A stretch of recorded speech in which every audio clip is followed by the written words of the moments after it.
We are coming to you from the city beautiful Chicago, Illinois, where tonight WGN Sports on the U presents White Sox baseball. It's Paul Konerko. He's back.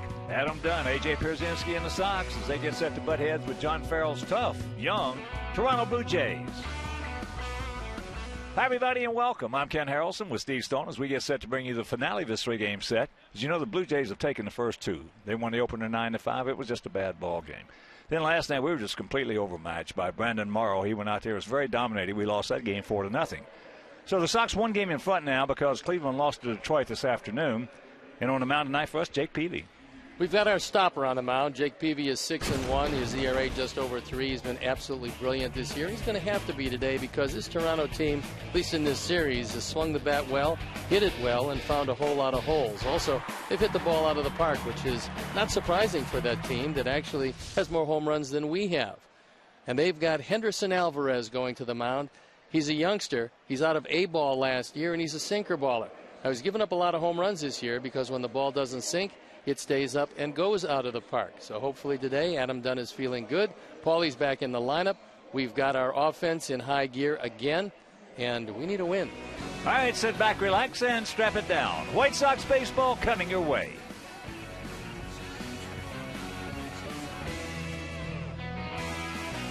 Chicago White Sox baseball is brought to you by the new Miller Lite Punch Top Can. It's Miller time. By the Illinois Lottery. Do you believe in the power of possibility? The Illinois Lottery, anything is possible. And by Ford. Proud sponsor of your Chicago White Sox and proud of our Chicago-built Ford Explorer. Check it out at your local Ford store or online at localfordstores.com.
Chicago White Sox baseball in high definition is brought to you by Xfinity, your home for the most live sports. Tonight's game is available in Spanish on your SAP audio setting, provided by 97.5 FM, ESPN Deportes, Chicago's first and only FM Spanish language sports radio station. It's a beautiful night for baseball here at U.S. Cellular Field, and here's how John Farrell's going to line up his Blue Jays. Brett Lawrie leading it off, then it's Rasmus, Bautista, Johnson, the DH hitting cleanup, Cooper, Escobar, Aaron Sebia, Vizquel, and Mike McCoy. A late insertion into the lineup. The defense, Viciedo, Diaz, and Rios left to right. Hudson, Ramirez, Beckham, Adam Dunn at first base. A.J. Pierzynski gets a nod behind the plate, and Jake Peavy going for win number 7 on the hill. His ERA, a very good 3.05. This his 12th start. He's completed 2. Opponents hitting just 204, which is terrific. 15 walks, 68 strikeouts, and he's going to face a pretty good hitting Toronto team who've taken the first 2 games of the series. So the umpires for the game tonight. Behind the plate is Jim Reynolds at first base, Vic Carapazza. The crew chief, Jim Joyce, is at second, and Mike Esterbrook is at third. So as they throw the ball around the infield, we're ready to play baseball, and I'm ready to turn it over to my play-by-play partner, Ken Harrelson. All right, Steve, thank you very much. And once again, good evening, everyone, and welcome to White Sox baseball right here with WGN Sports on the U, as they're just hitting the light switch here to get them on at U.S. Cellular Field. I'm thinking I'll at least get the first top half of the inning in without the lights. Not that much of a disadvantage. Well, they're not going to start it, as Brett Lawrie goes back to the on-deck circle, and Reynolds talking with Jake Peavy. Of course, Jake would love to start it right now. Yeah, and he'd like to pitch, in fact, most of the game with no lights. But I don't think that's going to happen. I think what Reynolds is trying to explain to him is Jake said, hey, look, I was ready to go. I mean, if they couldn't get the lights on, might have been nice to know that, but we'll see how long he has to stand around and wait. Well, some of the guys now, AJ's walking back over towards the dugout. Alexei walking in. Well, you can see the lights start to come on. So Takes that's a good sign. A little while to kick in. Yeah. But this is the finale of this 3-game set, and of course, as we mentioned in the opening, they took the opener 9-5 behind Ricky Romero, who's just an outstanding southpaw. Then they ran their outstanding right-hander out there, Brandon Morris, last night. He just dominated us. Just dominated our hitters. In fact, he only gave up just a few hits in that ball game. Shut us out 4-0. That's the 5th time this year we've been shut out. But make no mistake about it, I'll tell you, this Toronto ball club is young, and they, as you look at Morrow, they're aggressive.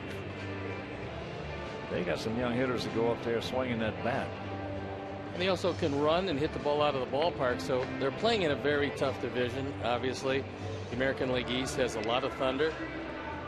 And this team has a very bright future. You saw last night the 3rd shutout of the season on his 3rd complete game. That leads the major leagues, actually.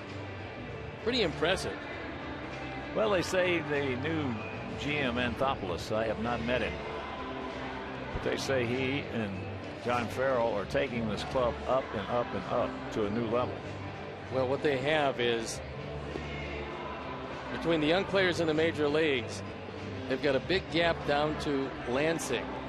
Lansing Lugnuts. And Lansing has a lot of talent, especially young pitchers. So there are the standings. Baltimore leads by a half game. The Yankees moving up, playing good solid baseball, getting great starting pitching. Tampa Bay right there. You see Toronto just 2 games back, and Boston playing .500 baseball and 4 games back. So now Jim Reynolds says, okay, that's good enough. The lights are on all the way around, and let's go. So here's Brett Lawrie. Comes in hitting at .286, 4 homers, and 21 knocked in. He is 4 for 10 in this series. Just 22 years old. And the first pitch of the ball game, that ball hit into right field. Can of corn. 1 pitch, 1 out.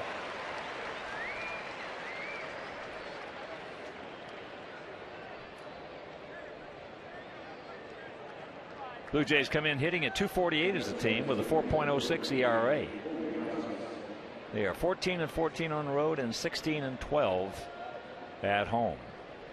And here's the center fielder, Colby Rasmus, 5 for 9 in the series with a homer, and he has knocked in 4. Blue Jays 10 more home runs than we have, 81-71. There's first pitch strike. It'll be interesting to see if Jake uses that fastball that he throws right at the hands of the left-hand hitter and lets it drift back over the plate, because Rasmus is right on top of the plate. Very quickly the count 0-2. I mentioned earlier that the Tigers beat the Indians 7-5 at Comerica Park. Crosby over Derek Lowe. Derek Lowe most unhappy after that game. Took the water cooler and slammed it down in the dugout. Well, man's got to do what a man's got to do. Well, I think he was unhappy about the pitch where he gave up the home run to Cabrera, but it seems like every day we're watching highlights and somebody's giving up a home run to Cabrera. It didn't have to be a cookie. No. Not with that guy. And it didn't make it out by much, but it did make it out.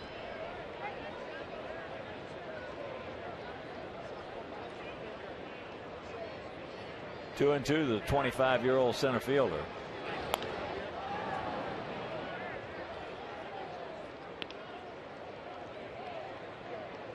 Bit of an unusual swing by Rasmus. He starts it normal, then all of a sudden he's got a little bit of a lift when he gets right to the hitting area. Well, he was supposed to be a big power threat coming up. So far it hasn't worked out that way.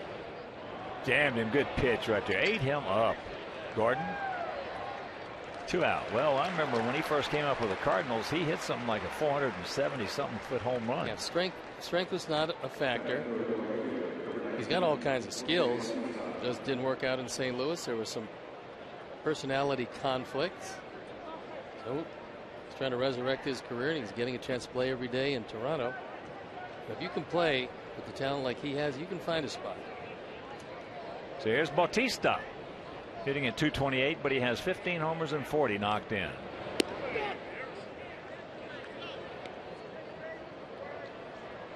He is 2 for 7 in the series with a homer and 3 RBIs. That home run was a long one last night.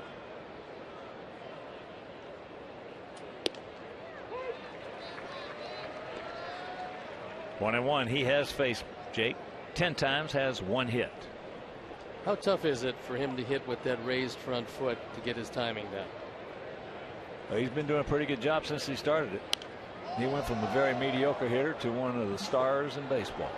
Is that the complete timing device? Is that what that is for him? Yeah.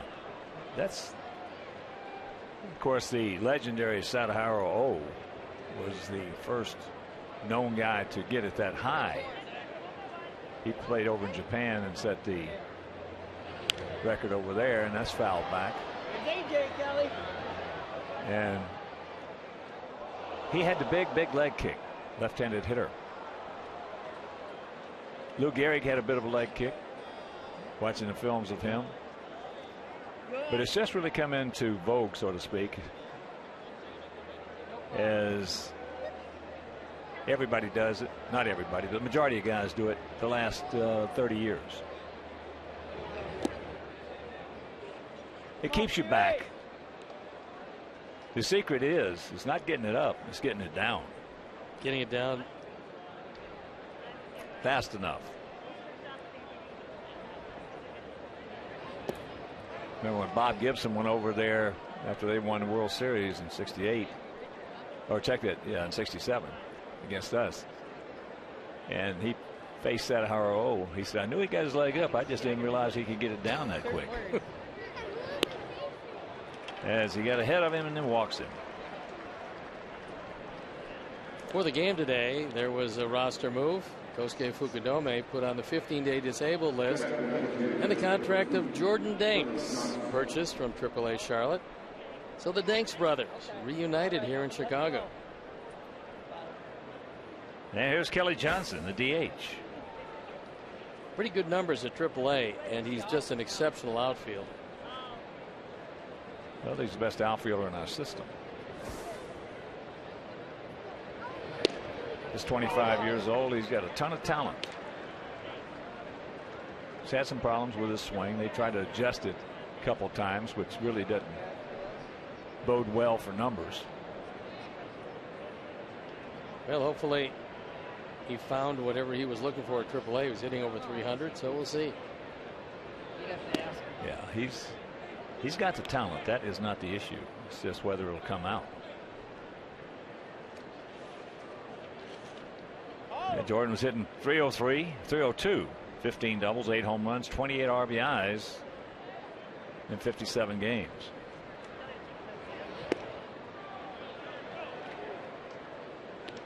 Up high, 2-1. Well, he wants to keep the ball up on Johnson, but he's starting to get underneath that fastball a little too much. Kelly Johnson has some pop. At 9 homers, 28 knocked in. That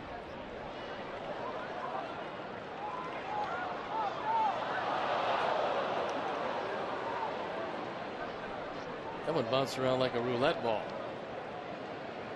Yep. That scares me when that happens.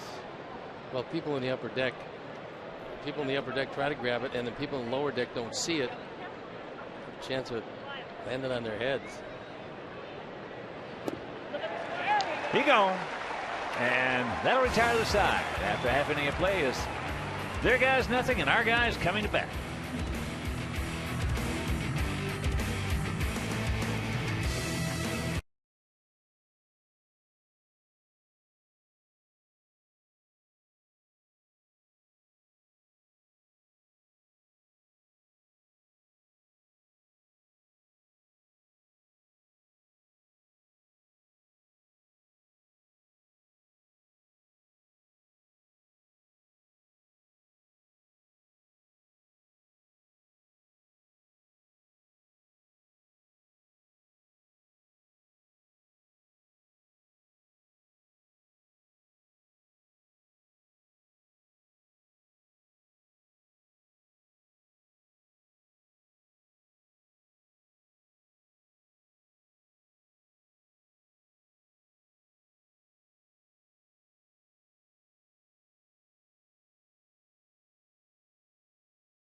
Gaza leading off, then Gordon Beckham, Adam Dunn, Paul Konerko, Alex Rios, A.J. Pierzynski, who had the only 2 hits last night, Dan Biciedo, Alexei Ramirez, and Orlando Hudson. The defense behind Alvarez. McCoy, Rasmussen, Bautista left to right, Laurie, Escobar, Vizquel, and Cooper, with Aaron Sebia behind the plate, and young Henderson Alvarez on the hill. Made the climb last year from A-ball to AA to the major leagues. He is a sinker ball pitcher, but he occasionally gets the ball up, and it goes a long way when he does. And before we show you our picks to click, you at home select yours. Alvarez, just 22 years old, 6'1", 210 pounds, out of Valencia, Venezuela.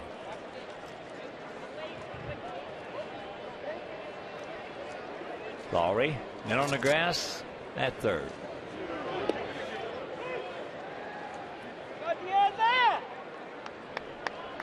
You'll be able to tell right away. Normally a sinker baller most vulnerable in the first inning. There'll be some line drives and fly balls instead of grounders.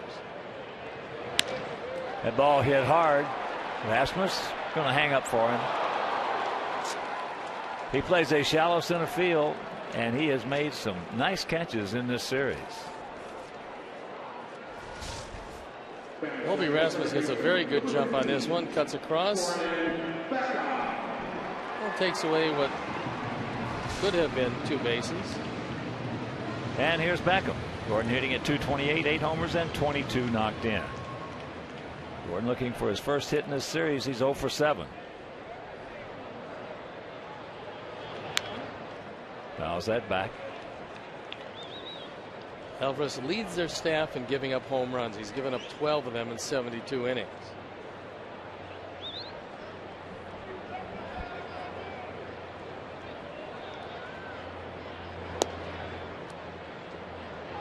One and one to count. Sox come in hitting at .254 as a team with a 3.97 ERA.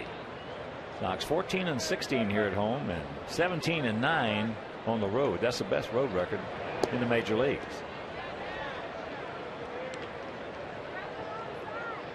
Rasmus well over towards Bautista, who is short out there in right field. Big gap in left center. And there's a shot right back through the middle. So Sully's happy.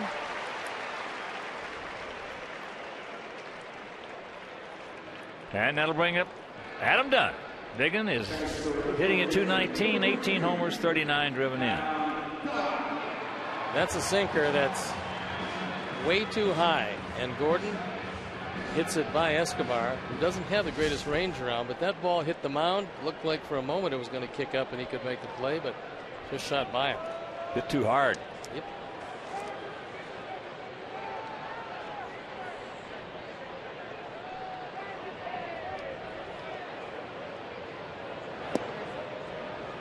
Takes ball one.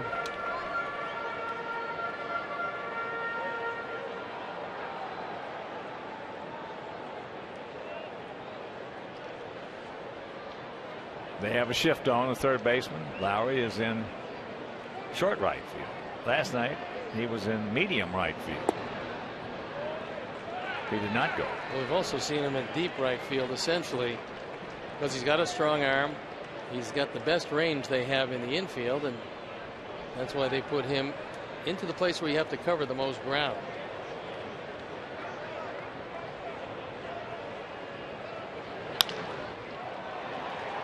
They're going to go to second base. They get to Force.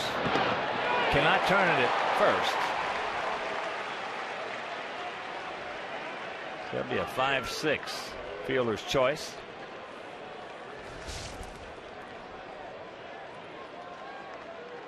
Adam hits it right into the shift, and Lowry, who moves up, still can't get the job done.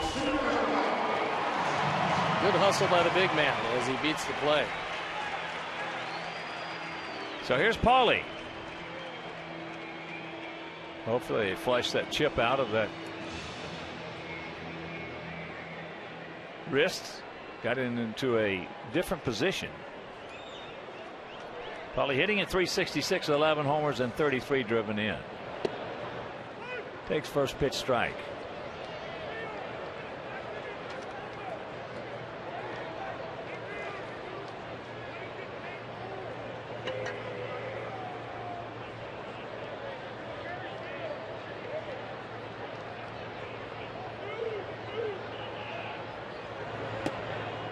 Lays off that breaking ball. Count evens at 1.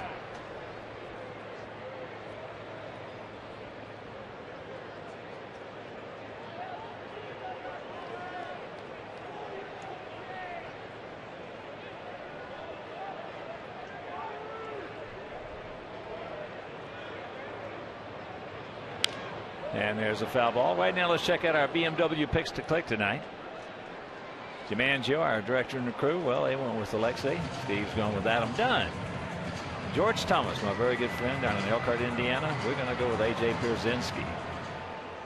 And for a limited time, get incredible lease deals on the 2012 BMW 3 Series. Visit ChicagolandBMW.com for more information. Bullet. Back to the wickets. And the security / ball guy missed it. But he's going to make a new friend. Yes.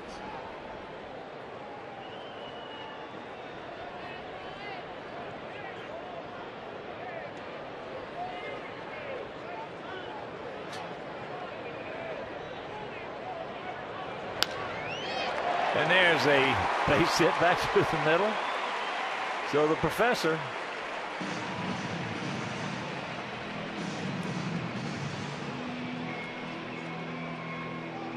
That's all it took. You move that chip around a little bit so it doesn't lock up the wrist, and he comes back and still hits. And that shift saved him a run.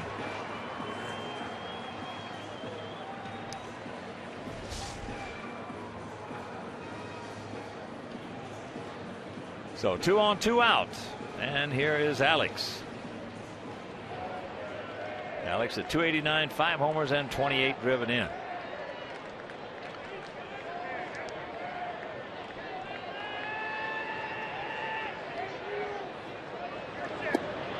Breaking ball low.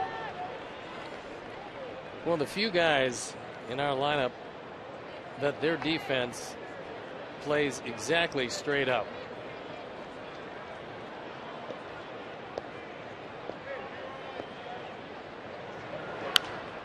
And that's how to play right side.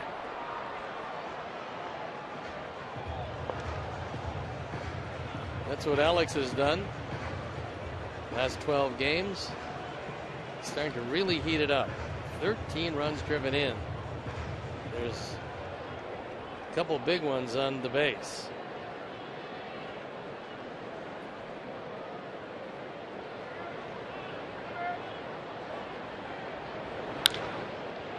Lowry off his glove. Now they're going to wave at him around. He will score.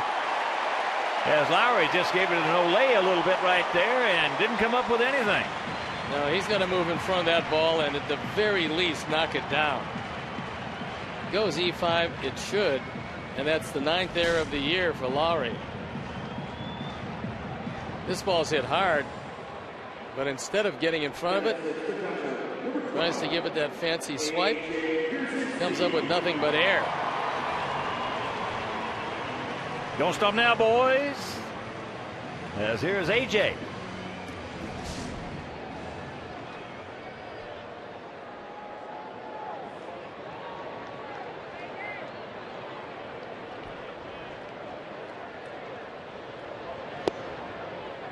Takes ball 1. AJ 4 for 6 in the series with a homer and 2 RBIs. That homer coming off Ricky Romero.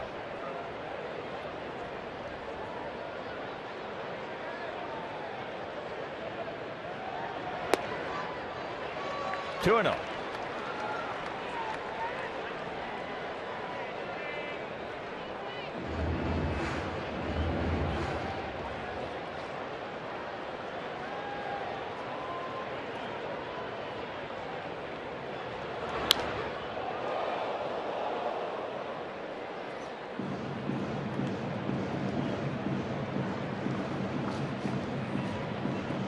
Paulie at second, Rios at first with 2 down here in the bottom of the first.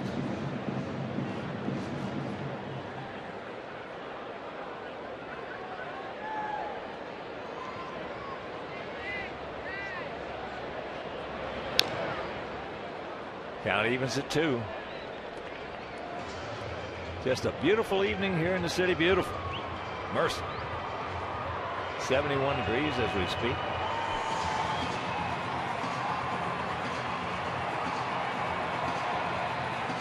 Nice crowd on hand.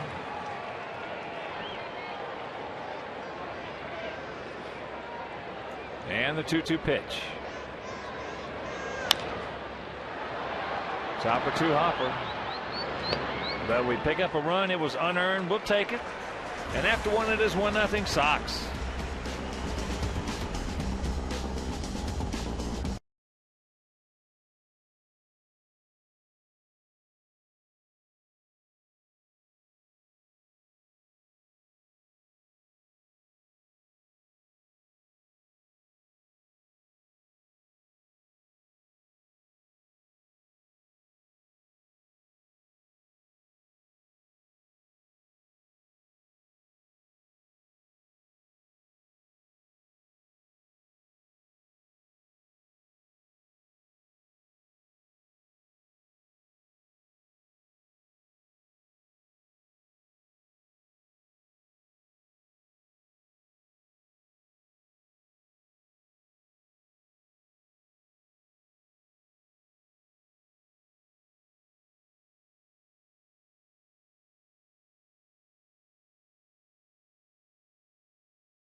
David Cooper.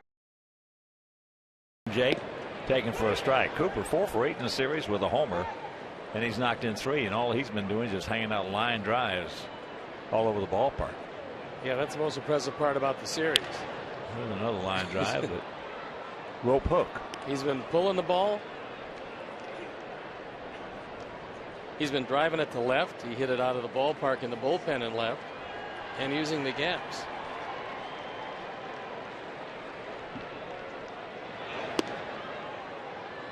Just 25 years old.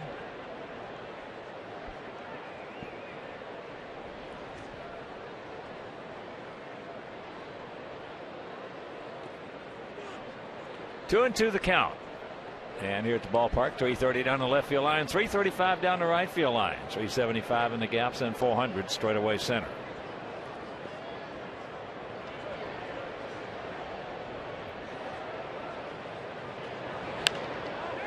That's foul back and out of play. Jake's done a pretty good job so far when he's wanted to go inside on the left-handers. He hasn't missed out over the plate. He's kept it in on their hands. And not easy for a guy to do whose normal fastball moves away from the left-hand hitter. Some guys cannot do it. Some right-handers cannot do that.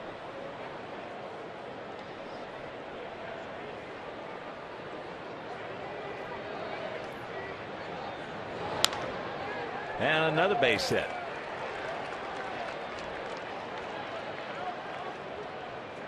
AJ trailing right there, trying to sneak in behind him if in fact it was warranted, but it was not. So the leadoff single.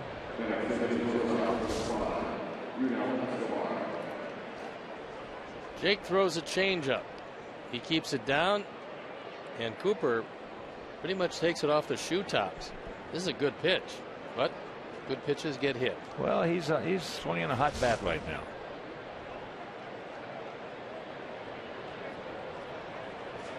So here's Escobar. Unell hitting at 252, 3 homers and 17 driven in. 29-year-old shortstop.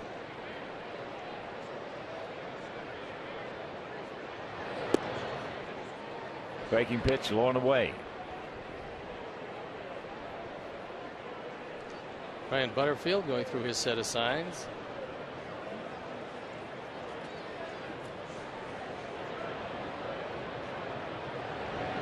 Cooper not one of the speedy Blue Jays. They've swiped 40 bags, they've been caught just 12 times. Cooper 0 for 1 in that department.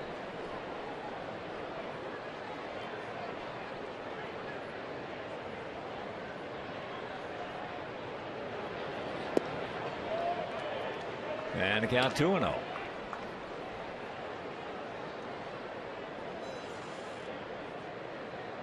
Yeah, another long look down at Brian Butterfield. Escobar loves fastballs middle in, and just about everybody likes to hit 2-0. This quick pitch by Jake. It's a good way to stop the thought of a hit and run or anything along those lines. Well, he's got a little gamesmanship in him. Yeah.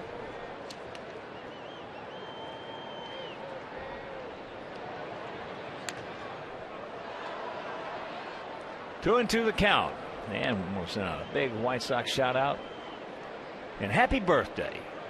Happy 90th birthday to a huge Sox fan, Carl Grubert. He was born on June 7th, 1922. And that's from your loving son, Mike Grubert. Happy birthday, Carl.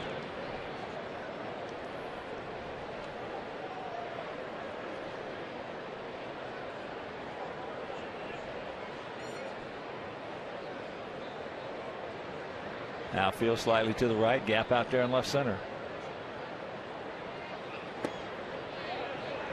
And a full count.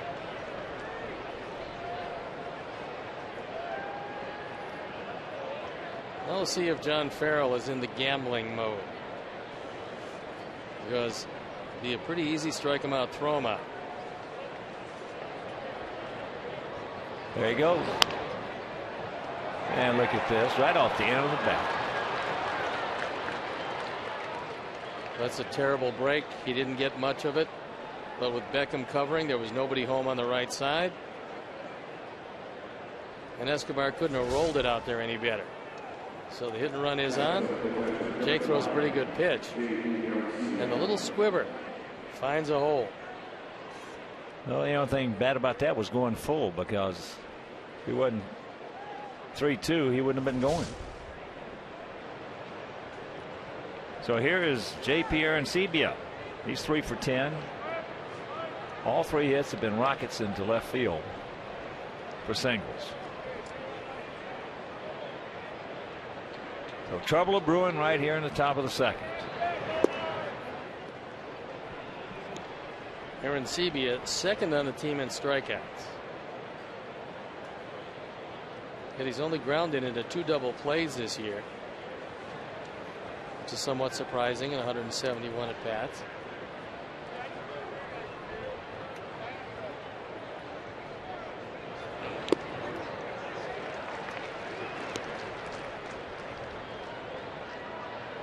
One and one to count.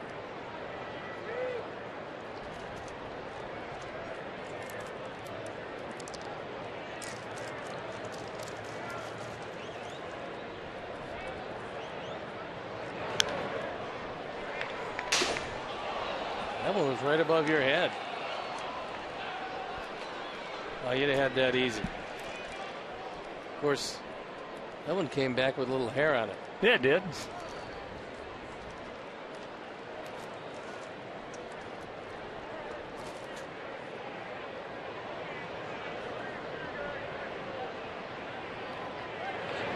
Breaking ball, no, 2-2.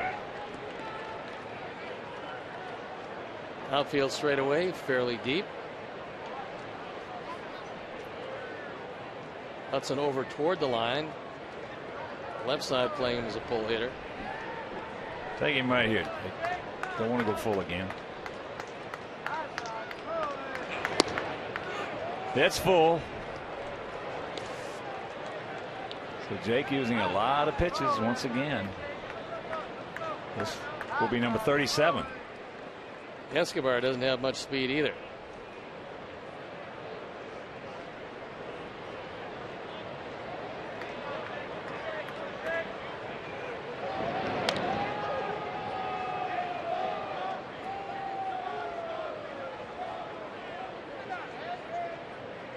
.37 pitches and nobody out here in the second inning.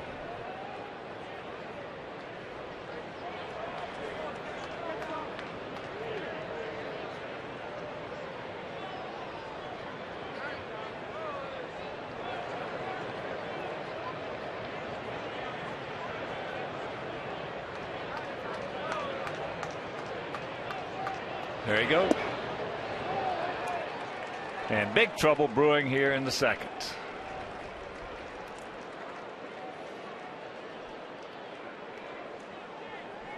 So here is the venerable Omar Vizquel.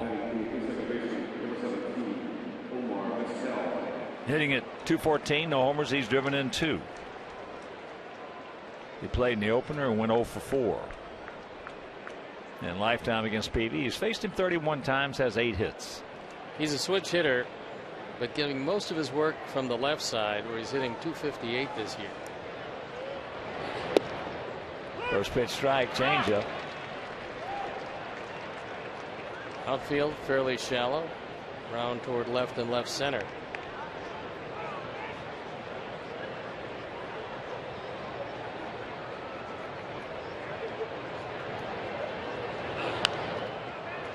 And a count, 0-2. Well, Jake Meister's got some chunking to do right here.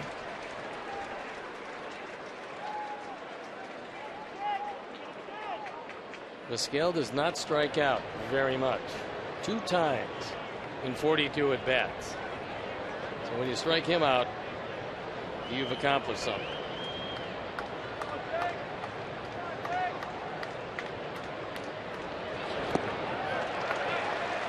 He gone. Big strikeout. Make that 3 strikeouts as Jake goes to the breaking ball. Nice stop by AJ. That ball bounces right in back of the plate. Now, double play gets you out of the inning, no runs. Speedy Mike McCoy. Late entry. Rajay Davis was originally penciled in at left. He was scratched.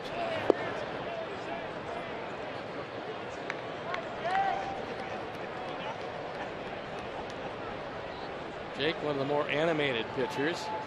You can see him yelling at himself. And doesn't have the release point on that slider quite yet. And that's popped back and out of play. McCoy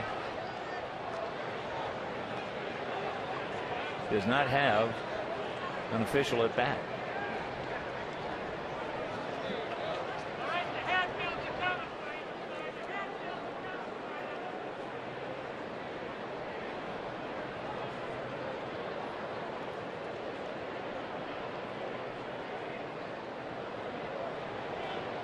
Bit of a gap out there in right center.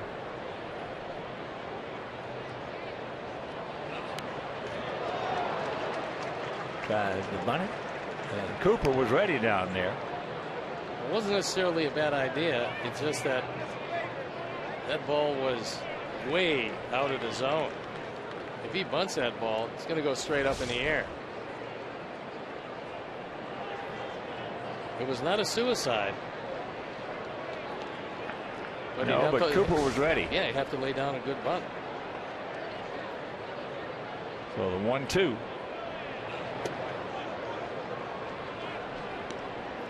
You certainly don't want to go full here.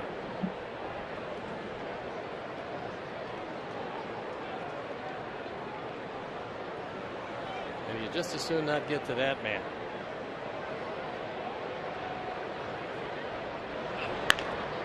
Oh, ball came up on him. Man, that's going to score a pair. Nothing Hudson could do. That ball was hit hard and came up. Orlando had just a great night at third base last night. This time he got caught with the in-between hop, and there's no doubt this is a base hit. Jake hangs a breaking ball. We told you on that slider he just doesn't have a feeling for it yet. That ball hit the seam where the grass met the dirt. And it's a 2-1 Blue Jay lead.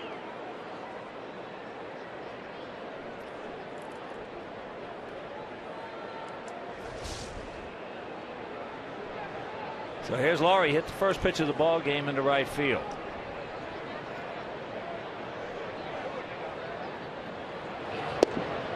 Takes the strike.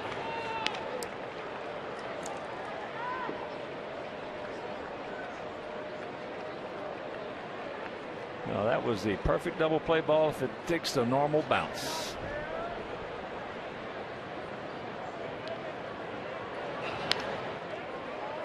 Oh, 0-2 the count. Somebody better hang out around second.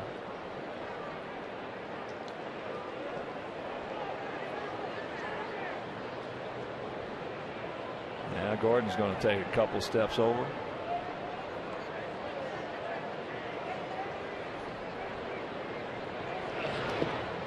Good block by AJ.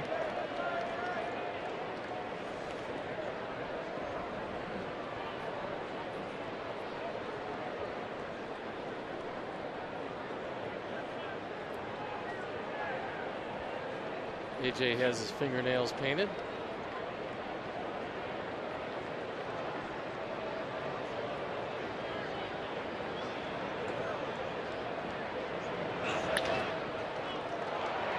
Nice. But the run's going to score as McCoy takes out Beckham. Actually, it's a real good play by McCoy at second base. It's a clean slide. He doesn't know that Gordon's not going to catch the ball. And he allowed the run to score because Gordon never could get to the ball.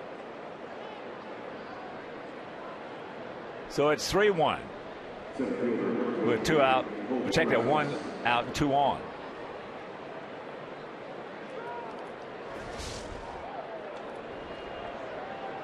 So Alexei will draw the arrow. Lowry will pick up an RBI. That's his 22nd.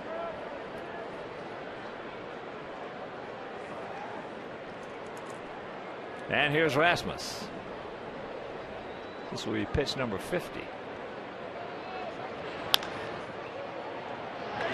Adam, return. Nope.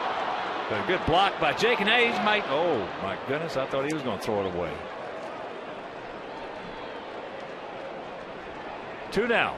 Well, good block by Jake on a throw in the dirt, then a good block by Hudson on another throw in the dirt. Ball hit hard. Trying to make the most difficult. 3-6-1. Jake catches this one up in the chest.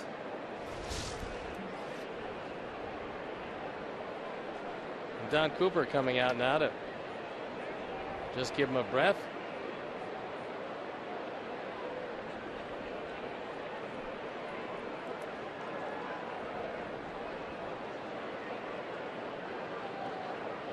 So 3 in. Runners at the corners, 2 down, and Bautista the hitter. He walked last inning.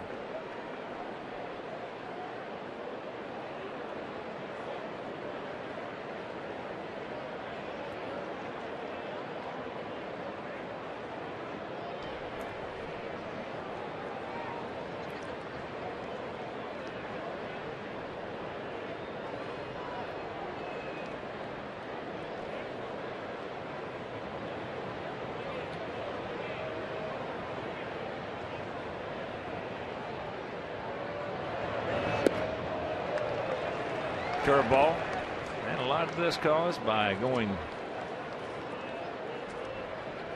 3-2 to Escobar. Yeah, just one. It's amazing how one pitch. That's right. That's the name of the game. One Baseball. pitch can turn everything around. The whole inning changes. That's into right center field. Alex is there, makes the catch, but a crooked number goes up on that board. We'll go to the bottom of the second. It is 3-1. Bad guys.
Jerry Haggerty Chevrolet for their support of the Wheaton Park District Youth Baseball and Softball. Your Chicagoland and Northwest Indiana dealers are supporting over 30,000 young ball players in their communities through the Chevy Youth Baseball program by providing leagues with equipment kits, instructional clinics, and financial support. From the big leagues to the youth league, Chevy is truly the official vehicle of baseball. First pitch strike. The Tank hitting at 254, 12 homers and 29 driven in. 3-1 Blue Jays. Let's get to the youngster before he starts getting that sinker down.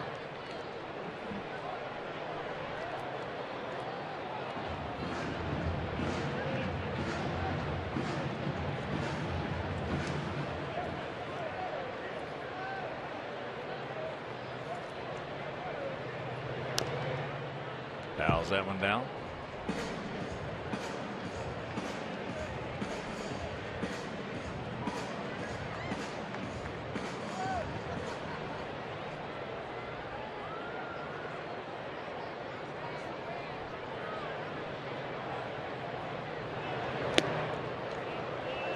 1-2 the count.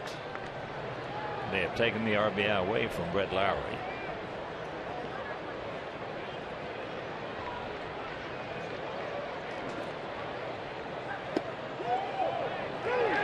Breaking ball got him, says Reynolds. Tank not real happy.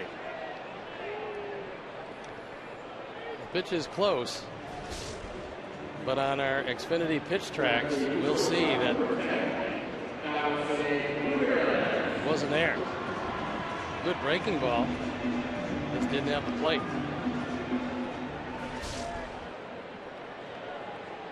Here's Alexei hitting at 217.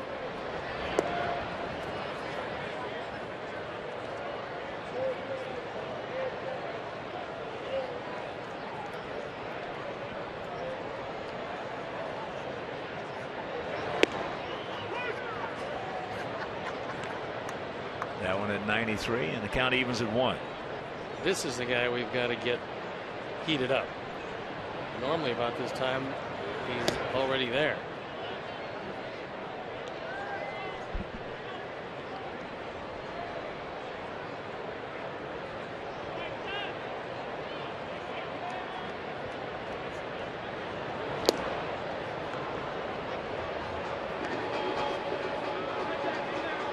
Alvarez does have some pretty good movement, exceptional movement when he keeps that ball down.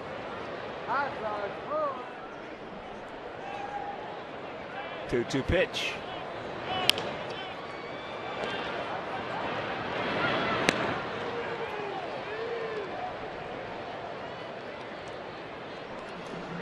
Well, the pitch that's hurting Alexei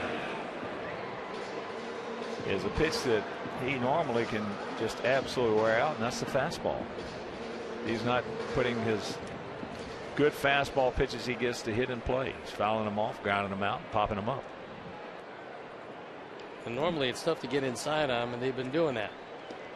Hudson takes first pitch strike. He's 0 for 6 in the series.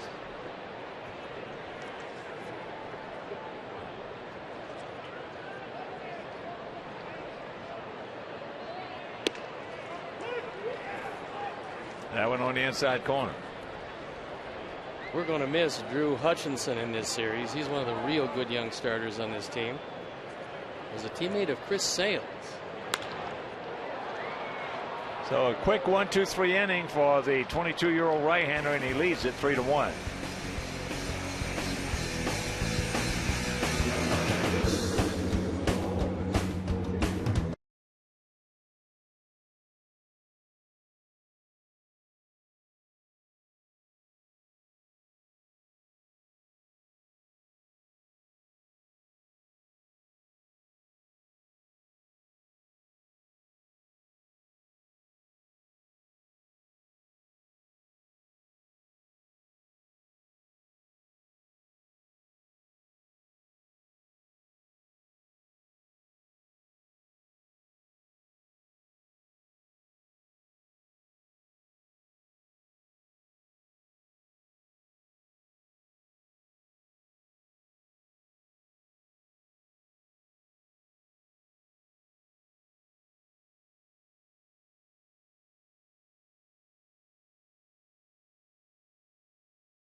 Johnson cannot get the breaking ball.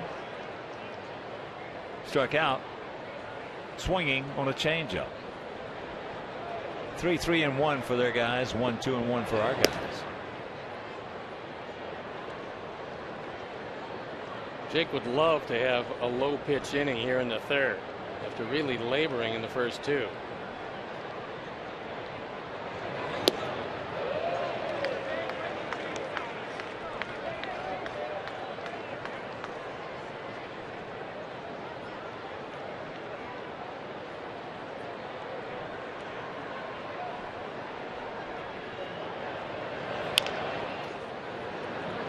Gordon's got him.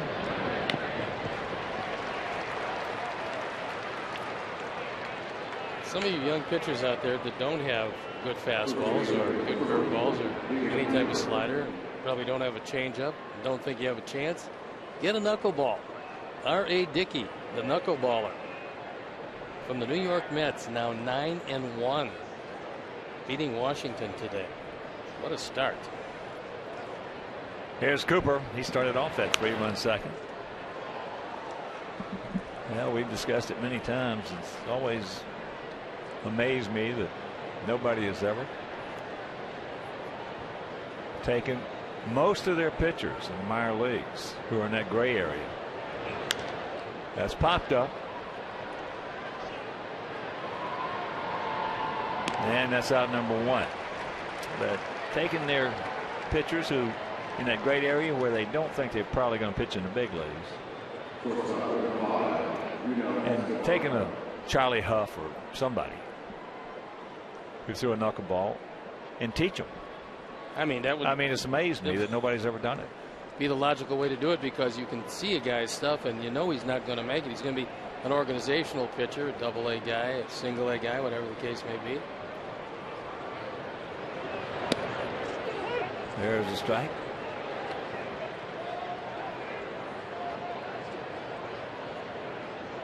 Escobar hit one right off the end of the bat on a 3-2 pitch. And that didn't take long. Indeed, he did have a low pitch inning. And we'll go to the bottom of the third.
Third.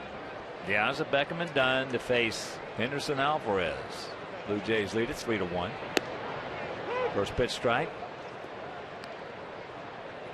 Alejandro lined out to right center field with Colby Rasmus making a nice running catch.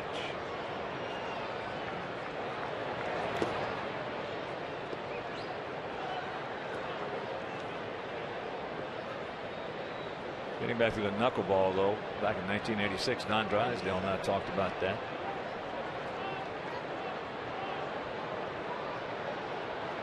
Never got to fruition, as that's popped up.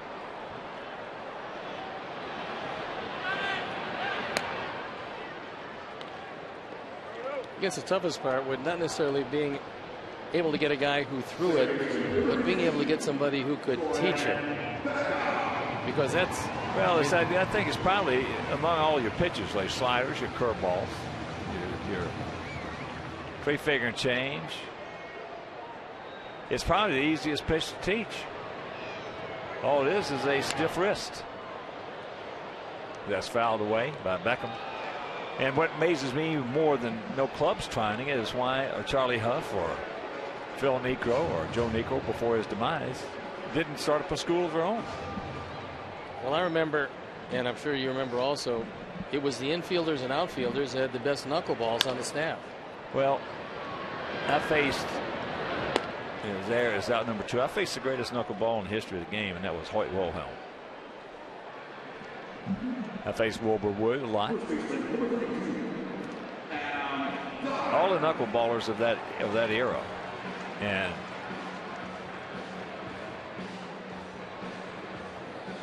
when you talk about, you don't have to have a great knuckleball.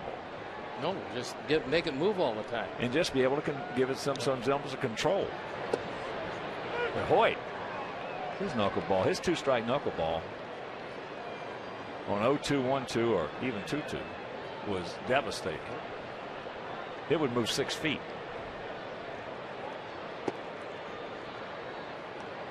Adam reached on a fielder's choice and scored back in the first inning. Now Lowry's way back there because nobody's on base.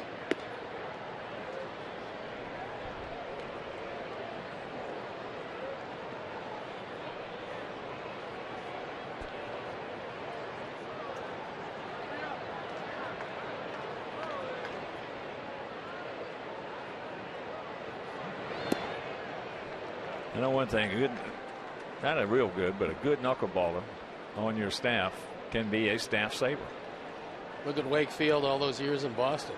He was one of the most unsung heroes of that Red Sox team for so many years because he was a starter, he was a closer. He did everything that it took to save that staff. Many times when they needed a long outing, he just kept you out of the bullpen because he could pitch forever. And he could come back on short rest. Wilbur Wood when he was with us, with the White Sox. Fouls that one off.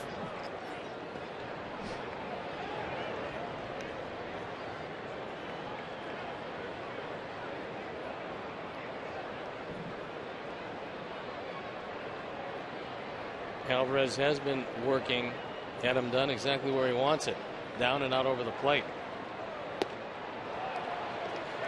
Got him, and that didn't take long. That is 7 in a row retired by the youngster.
Yeah, here leading off the top of the fourth is taken for a ball. 3-1, bad guys on top. You know, it's not who you play, it's when you play them. Well, we're trying to avoid a 3-game sweep. It'll be the first time Toronto swept our ball club in Chicago since 1989. Swept in a 3-game series, and it happened back at the old ballpark. So it's been a long time between sweeps for these Blue Jays here in Chicago. And that is fouled back. Arancibia walked and scored back in the second, and they scored all 3 of their runs if you're just joining us.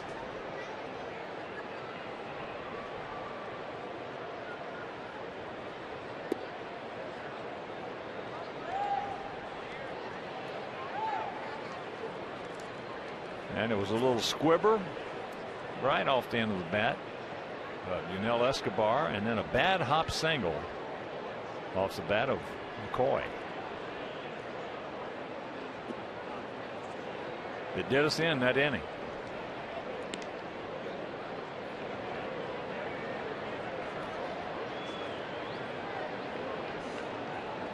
And another full count. The more pitches you see, the more dangerous you become. So regretted leadoff walk. Send along birthday greetings to Jonathan Ganty, celebrating his first birthday. His folks, great White Sox fans. Here's Omar. He struck out, which at the time was a big strikeout. But it didn't work out that way. Breaking ball strike.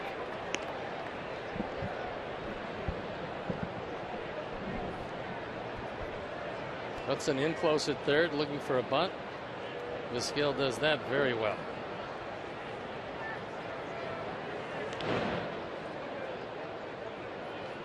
He might not be in close enough. Omar at one time one of the best bunters of his era.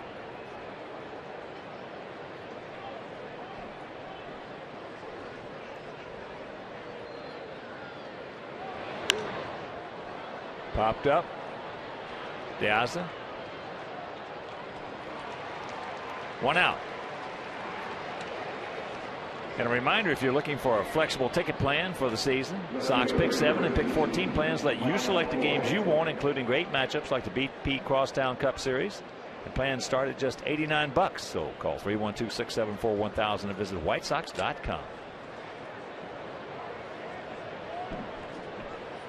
Here's McCoy, had that hit the ball hard down to third, and it took a bad hop. It was a perfect double play ball if it stays normal.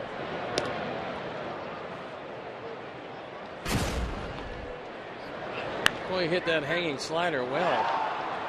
It looked like it caught the seam right where the grass met the dirt. And that put the Blue Jays on top.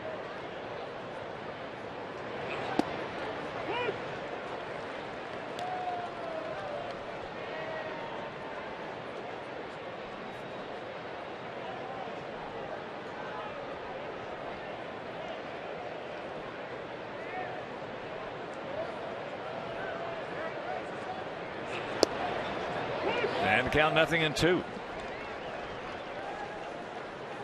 Some other finals. Milwaukee beat the Cubs 4-3 at Miller Park. Mets over Washington 3-1, as Steve mentioned. Dickey 9-1 the winner. Oakland beat Texas 7-1. McCarthy over Darvish.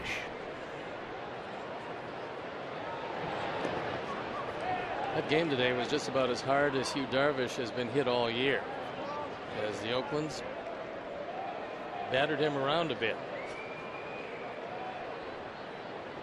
Giants beat the Padres 8-3. Matt Cain 7-2. Oh, Jason Marquis 2-5.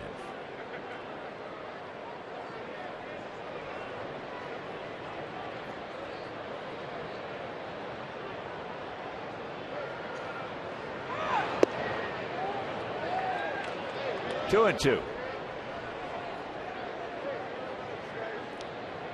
Dodgers beat the Phillies 8-3. at Citizens Bank. Orang over Hamels. Well, the Phillies are really struggling. They lost their 6th in a row. That's into short right field. Alex is there.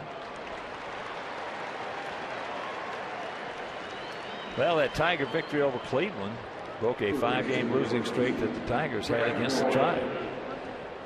We've handled the Tribe very well. 8-4 this year against them. Tribe came in a half game back, now trailing by a game pending the outcome of this one.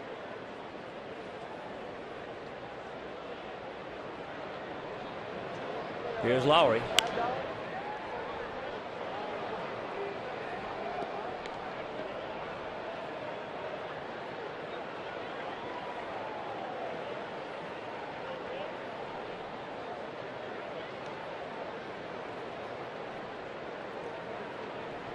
Lowry 0 for 2.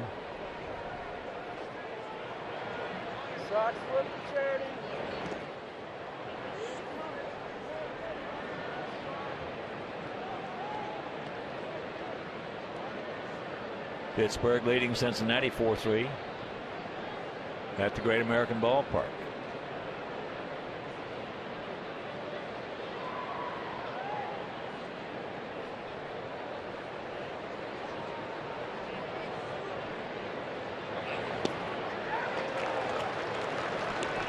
Big hack, no contact, 1-2. Jake trying to pitch over the leadoff walk here. The last pitch, one of the better sliders Jake has thrown tonight.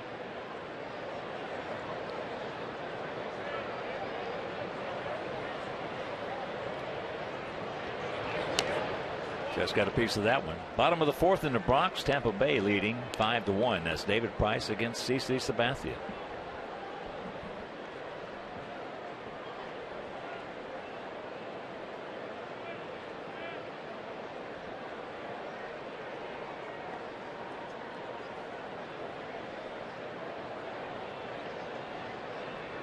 Once again, the 1-2 pitch. He gone. So he pitches over the leadoff walk. We'll go to the bottom of the 4th. It is still Toronto by 2.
Konerko, Rios, Pierzynski to face the 22-year-old Henderson Alvarez. Second time through the lineup. Let's hope it's the charm.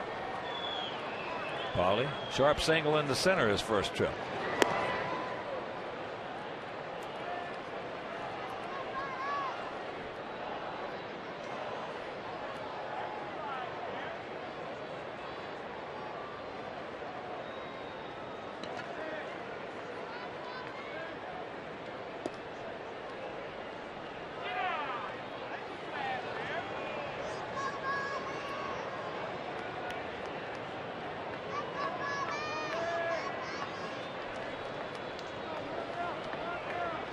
1-1 pitch. Jammed in, pops him up right side. Omar's there. Let's take a look at that first swing by Konerko. And watch how Paulie right here releases his backside, his right side, with that leg.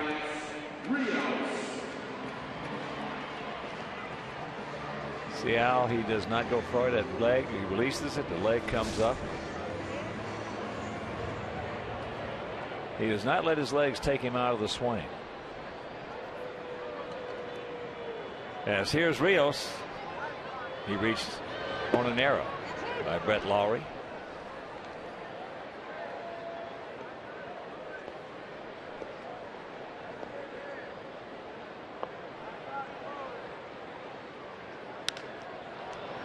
Chopper 2 hopper, Escobar.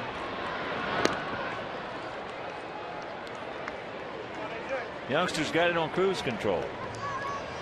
He is retired. The last 9 he's seen. Ball started to sink, and now he's starting to throw some ground balls. Plus, when he wants to get the ball up, he's got 94 on a 4-seam fastball. AJ grounded out to second to end the first inning.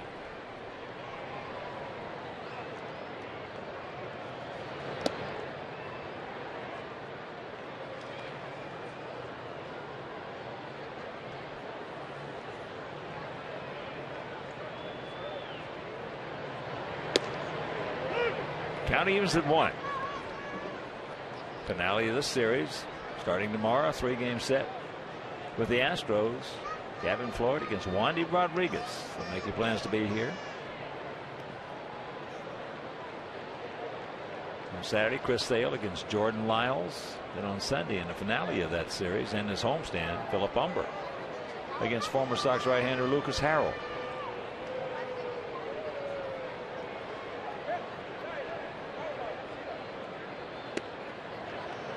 Checks it up.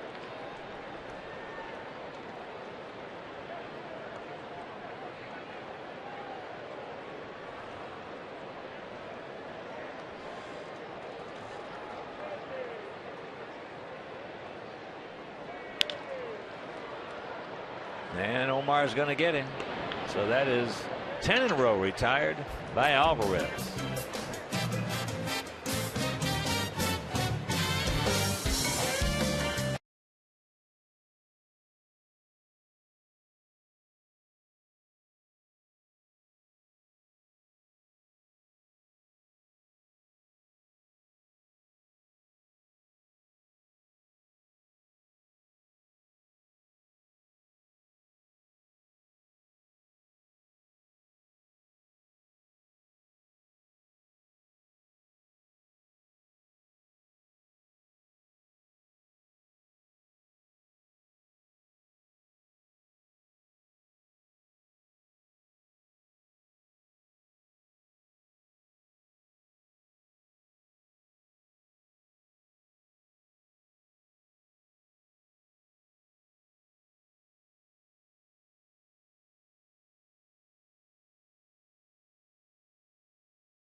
DIC.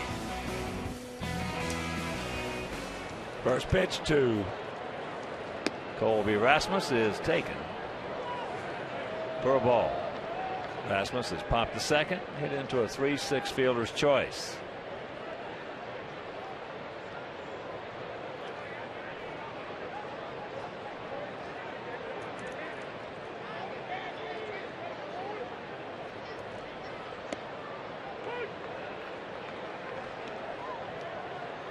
Backdoor curveball.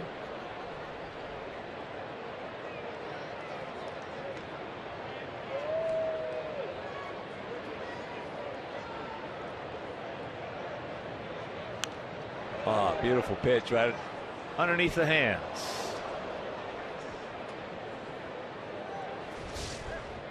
If you're going to stand on top of the plate, you've got to be ready for these. Tried to open up, but couldn't get anything on it.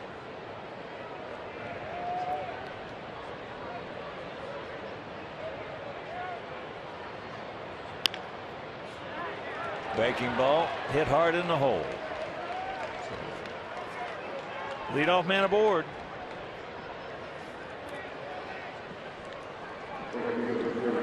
And the White Sox and the Cubs rivalry continues as the winner of the series takes home the BP Crosstown Cup. Great seats are still available for the White Sox versus the Cubs right here at US Cellular Field, June 18th, 19th, and 20th. WhiteSox.com or call 866-SOX-GAME. Probably won't happen with Bautista because of his home run possibilities, but Rasmus can run. He's 3 for 3 in stolen base attempts. Takes a strike.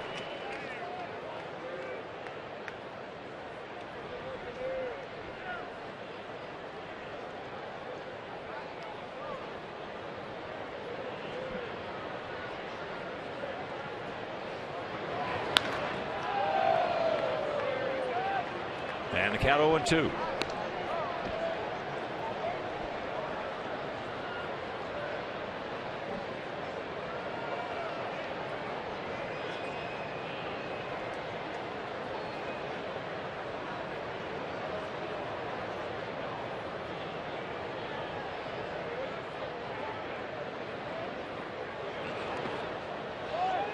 Got a shot at him. He gone.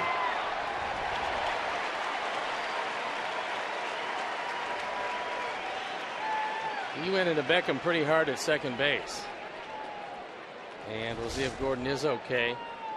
Good play by AJ.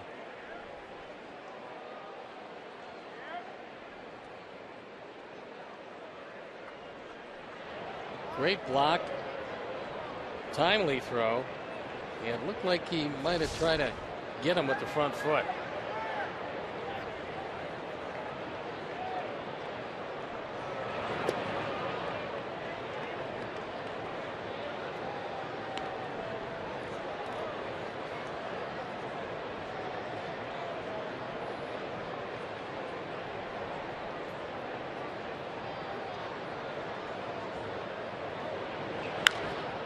Pops him up left side.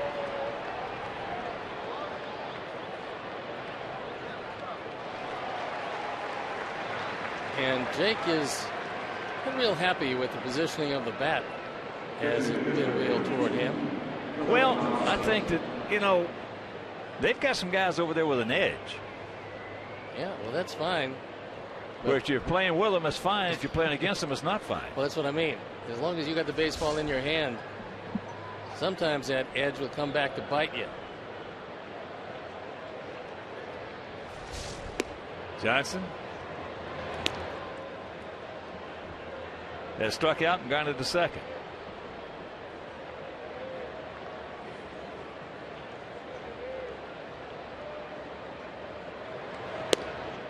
And there's the strike.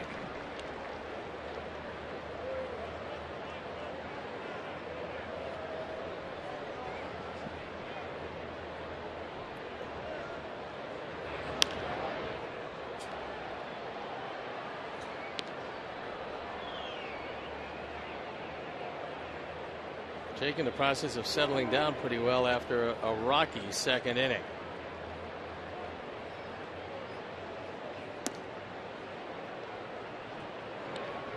Now, every team that I've played on, with the exception of one,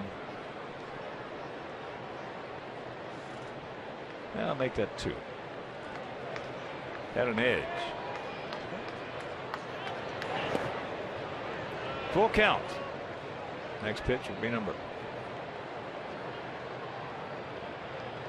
93.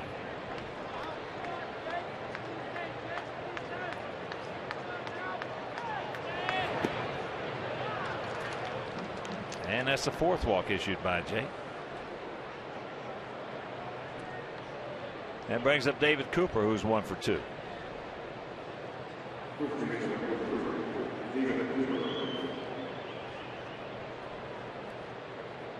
This guy is swinging a good bat.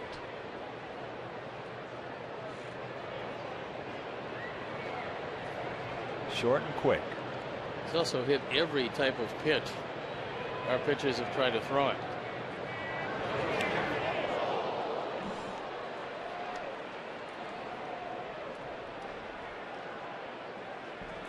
So Cooper is hit. Trying to pitch underneath his hands right there, what you've got to do. And that'll bring up Escobar.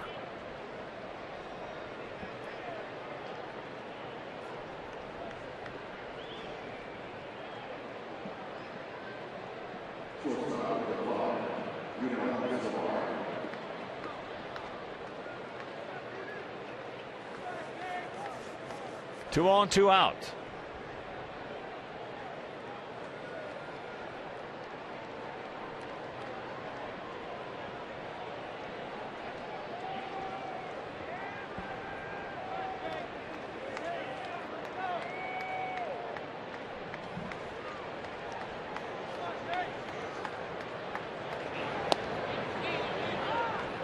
Breaking ball, pretty good pitch, didn't get it.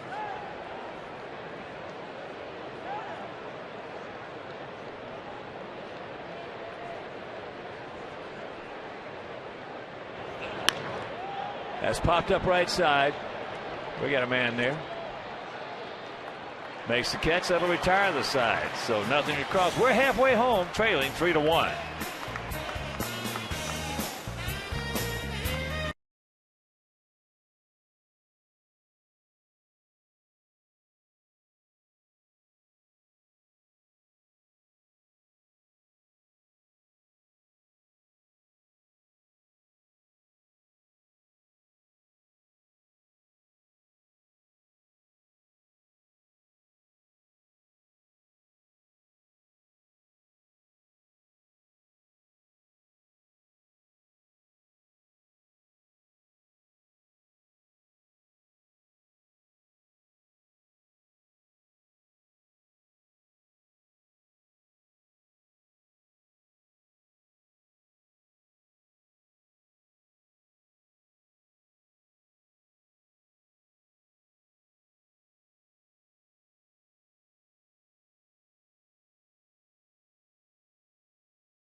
Bank member FDIC.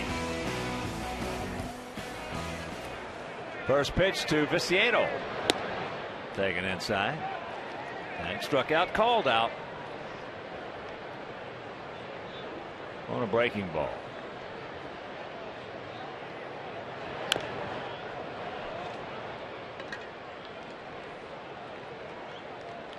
That last pitch he swung at was a good 6 inches inside.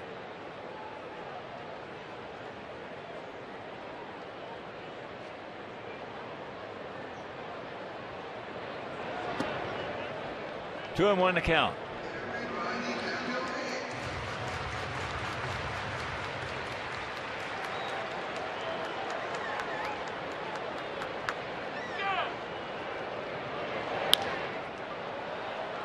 Jammed him, pops him up. One down.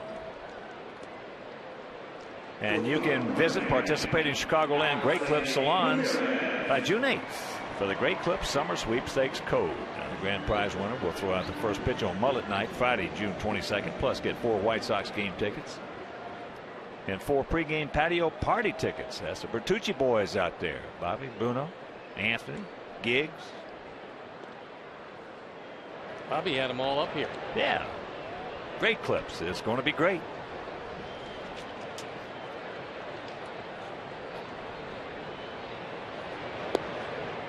Yeah. 2-0.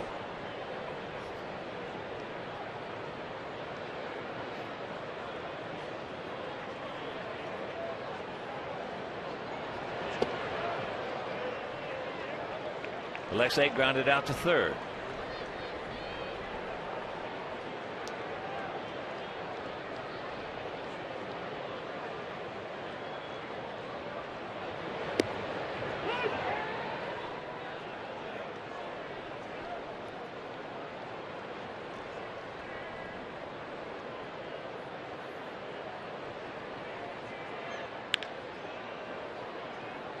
Down and around that one, so a full count.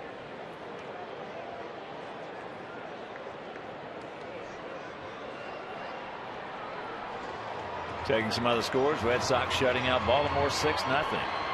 Game in the top of the 8th at Fenway.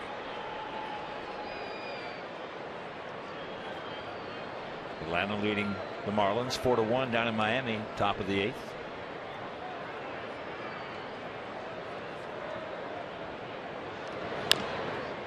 There's a little chopper. Lowry.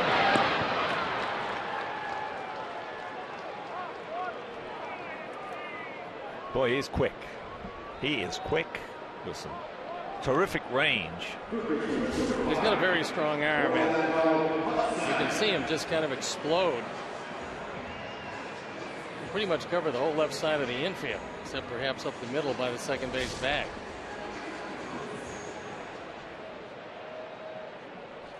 So here's Hudson. He went out to left field.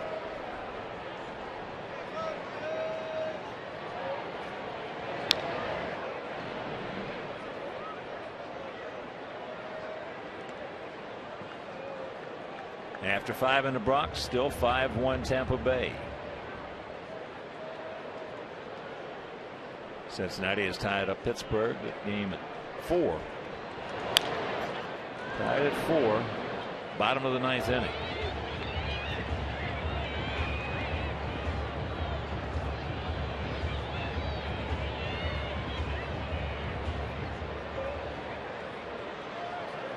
I mentioned the Dodgers beat the Phillies. Phillies now 28-31.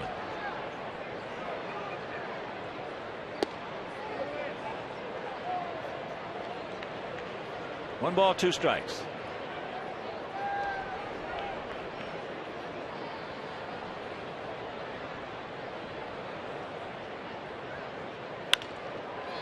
And as a base hit, reaches out, pokes it through that hole. Let's just peck away here.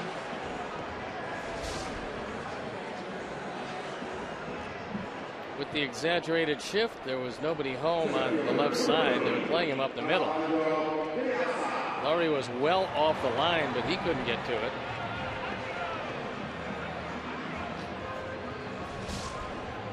That'll bring up Alejandro, who was lined out to center and popped up to third. Orlando is 1 for 2 in stolen bases. Lowry in on the grass. And Rasmus very short in the center.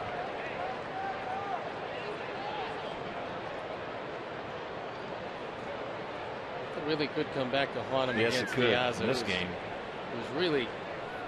He's really strong. I mean, I know he hasn't shown it so much in this series, but he is. Well, I'm talking about the score. Yep. You got to get over your head and run scores, and you got a man in scoring position.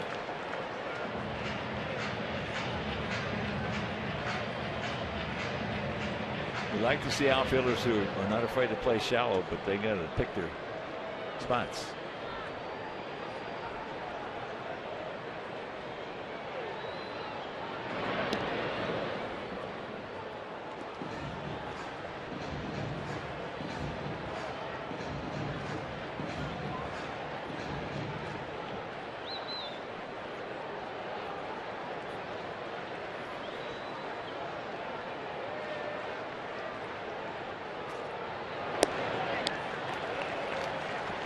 Carino, the count don't help him out. Back him on deck. Aaron Sevilla now out to talk with his young right-hander, who had retired everyone since Rios in the first inning until that base hit by Hudson. He retired 12 in a row. John Farrell looking on. Got a young ball club, has a talented ball club. And they tell us that he's got the wherewithal to handle that club. Yes, he does. You could pretty much tell it when he grabbed Ricky Romero and kept him on the mound when he wanted to essentially run off and flip him the baseball. Yeah, very seldom you hear nothing but kudos, terrific things about a young manager. And that's ball 4, and here comes Gordon. That puts the tying run on base, go-ahead run at bat.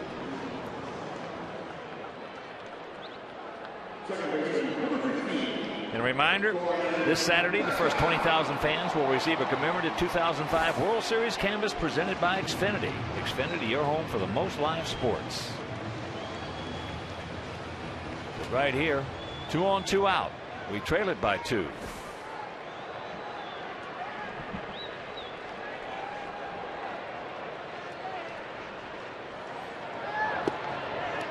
And that's downstairs. Looks like Alvarez wanted that one. Well, I can understand it. But Jim Reynolds has not been calling the low strike tonight, and he's been consistent. He's just not giving the ball down there. Watch out, Joe McEwing. Shot down the line. Joe still got those good infield reflexes. He looks like he can still play.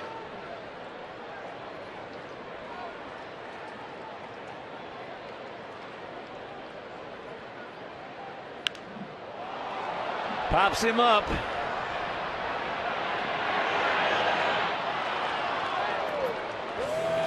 And that'll retire the side. So we have a 2-out threat. Can't do anything with it.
Lead it off here in the top of the 6th inning.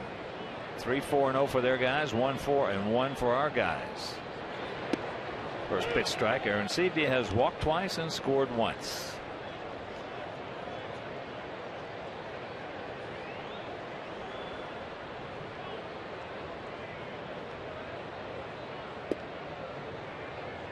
One and one to count. Jake in another situation here where he could use a 1-2-3 inning and he might be able to go through the 7th. A long inning here pitch wise, and this might be it for him. Helped him out.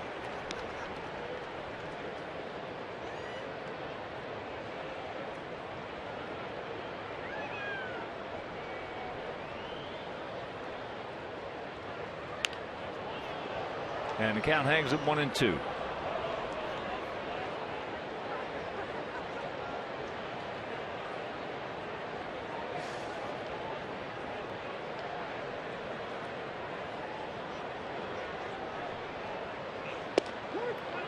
He gone.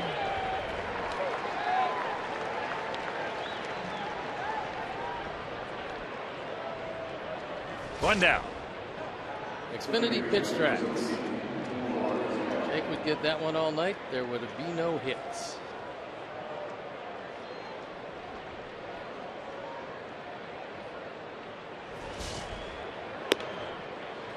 Omar has struck out and gone out to center.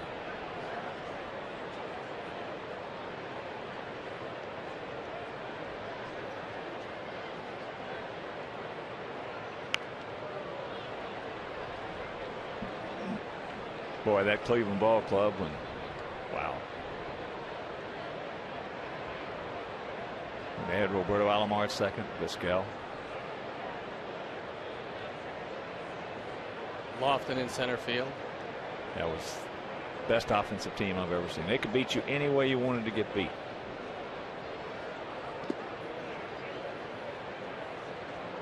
Tomey and Bell and all those guys, Manny.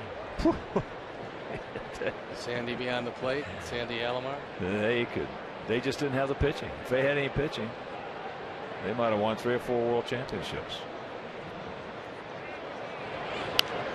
But without question, that's the best double play combination that I have seen in my 53 years.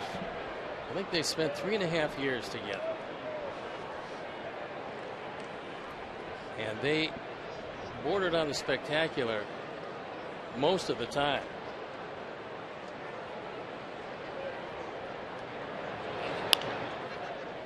Well, Roberto was one of those players that could beat you every way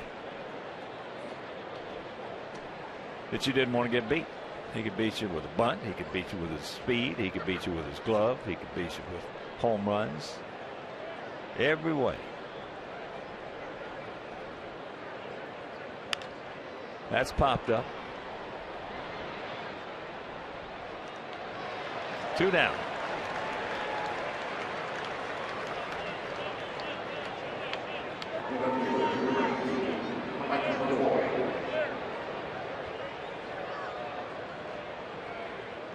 Jake has had far from his best stuff tonight, yet you look up there and there's only 4 hits for these Blue Jays, and they have a pretty good hitting team.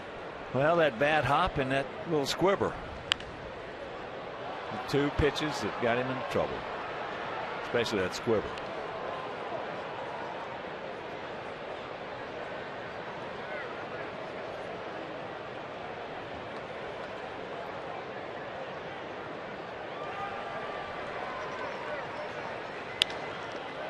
We got a man there on that line drive. And that'll retire the side after 5.5. It is still Toronto by 2.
Aaron Sebia. He was a first-round draft pick in June 2007, 21st player chosen overall. This catcher profile is sponsored by Xfinity Home. Xfinity Home offers state-of-the-art features that help you stay connected to your home and family, anytime, anywhere. First pitch strike to Adam Dunn, leading off here in the bottom of the sixth. Canerco on deck, Rios in the hole. They got the shift on. Lowry in right field.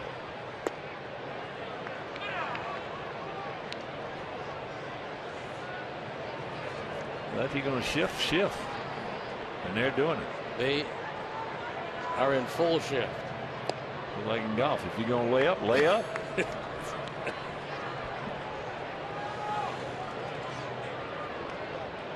Difficult task getting in between Lowry and Bautista in right field. Unless he hit it out. Look at the play. Omar, 45 years old, and can still pick it. Come on, Omar. You're way too old to be making that play. He's still in better shape than 3/4 of the people on the field. Oh, yeah. A bullet. And Omar just lays out. And he gets him. So here's Paulie. Paulie 1 for 2.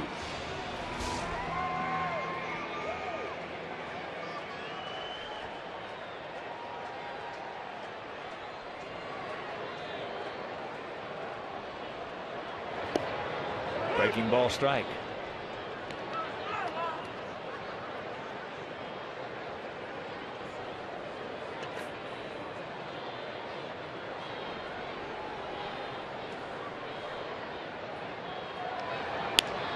And there's a breaking ball, just poked out into right field. So Paulie 2 for 3, wasn't new.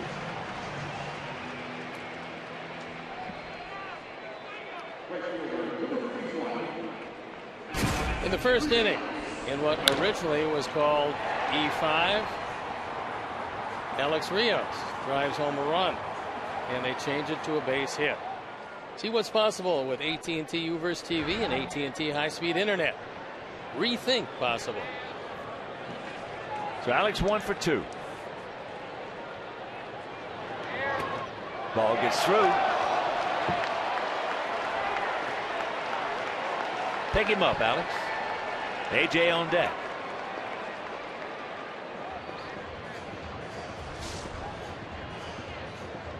That goes as a wild pitch. Aaron Sebia tries to backhand it, not recommended.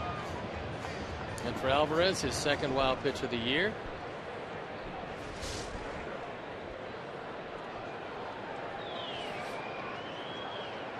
Now they change it to a pass ball.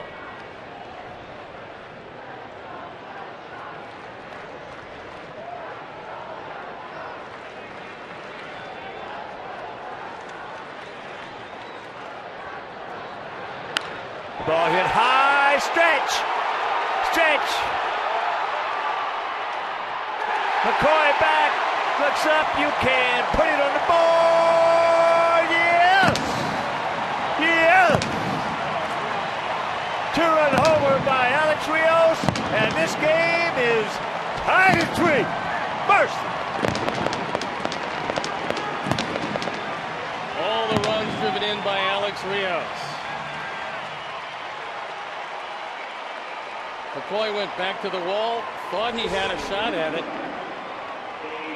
That's a 13th home run given up by Alvarez. He leads his team in this department. And that ball gone, not by much, but gone. Counts as much as Bautista's last night. It does indeed. That pitch foul back by AJ. AJ 0 for 2 twice. He has gone out to Omar. So 3-6-1 for our guys. 3-4-0 for their guys.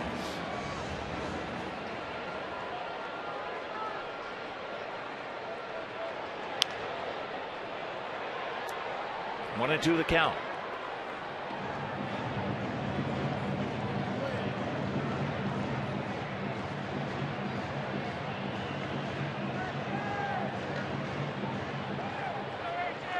Big night for Alex Rios. Big night against his former team.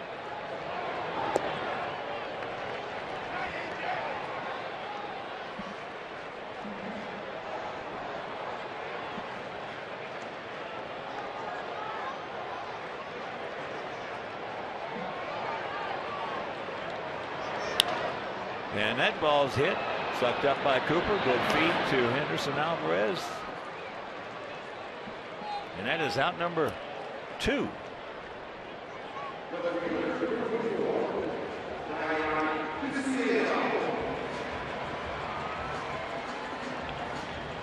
So here's Tank. Tank is struck out, called out, and popped up to second.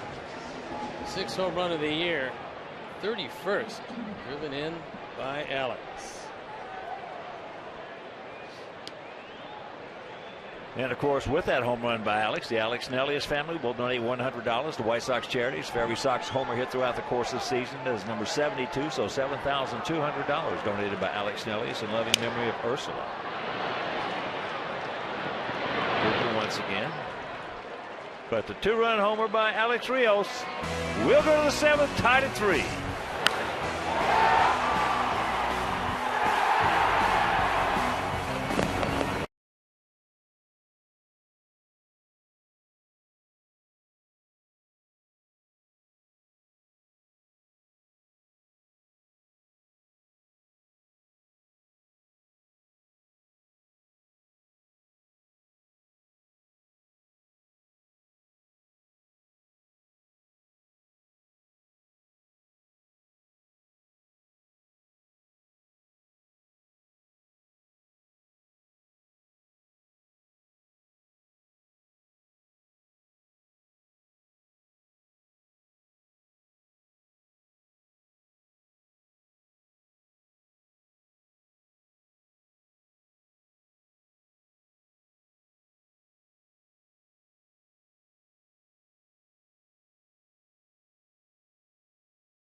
Top of the 7th inning, 0-1 the count to Brett Lawrie.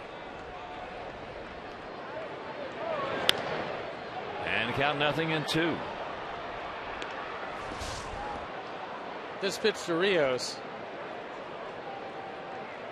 is on the inner portion of the plate. Veteran Sebia apparently didn't want that particular pitch there. And they had somewhat animated conversation between innings, and Omar Vizquel came over in case there was any language difficulties. Then Alvarez did not look too happy as he descended down the tunnel. The 1-2 pitch. Larry's 0 for 3. He's gone out to right. Reached on an arrow and struck out. Boy, everything this guy does look like it's fast forwarded, doesn't it? He is a perpetual motion machine.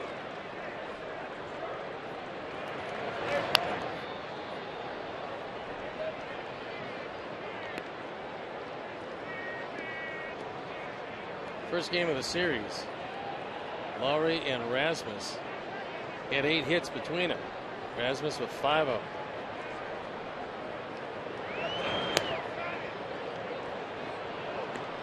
That was Pitch number 115. The venerable Darren Oliver, who once again has a great ERA out of the pen. And the payoff.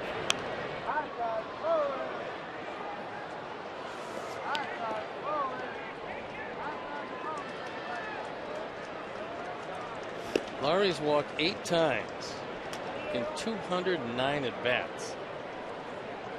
Usually, if it stays in the yard, he's swinging. AJ wanted that one and did not get it.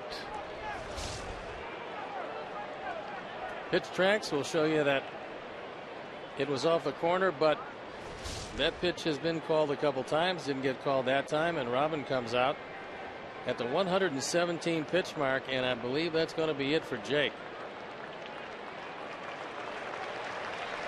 I tell you one thing, I'd love to have had Jake Peavy as my teammate. He is a gamer. So he'll depart. Matt Thornton comes on, and we'll be back.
At the top of the 7th inning.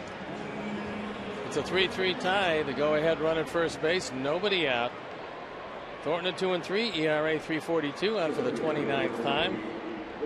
That leads the team in appearances.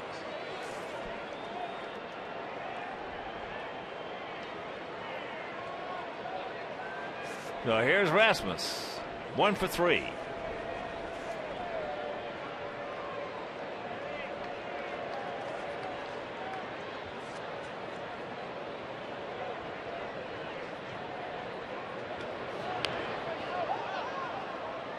Just jabs at that one, and the count 0-1. Well, he does have one sacrifice this year, but that time it almost looked like he was bunting to push it at shortstop. He didn't square around. He didn't have particularly good form.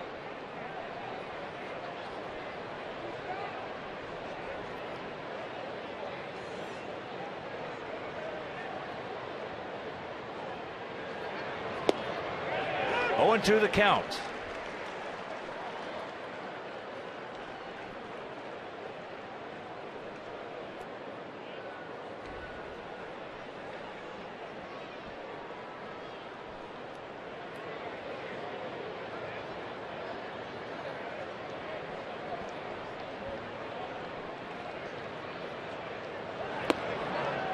He almost turned right into that one.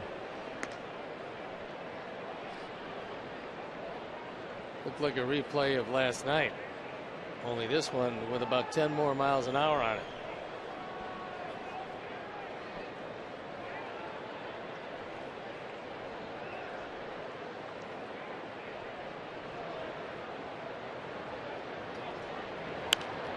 How's that back?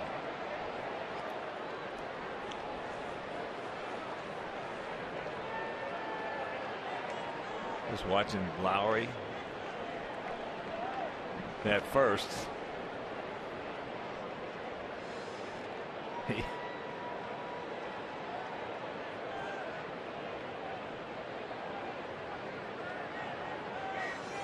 He's got both hands, fakes it. Reminds me a lot of Steve Sachs. The way Sachs played, everything looked like it was in fast forward. He had a nice career, and then he came up with the thing. Yeah. Couldn't throw the ball from second to first, which is absolutely astonishing, but happens more than we'd like it.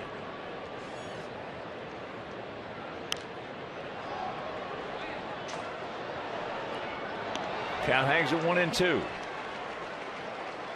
Yeah, Saxey was a good guy.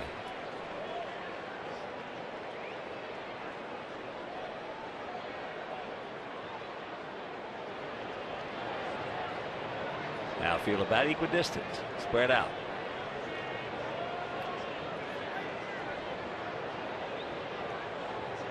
Put him away right here, man.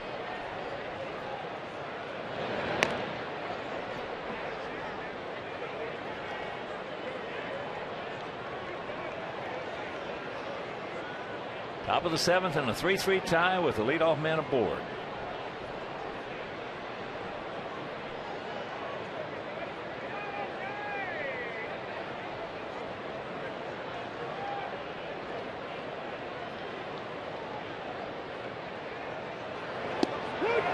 He gone. 1 out. Matt took a little something off the breaking ball, and he froze Rasmus. Would see nothing but heat. Perfect pitch.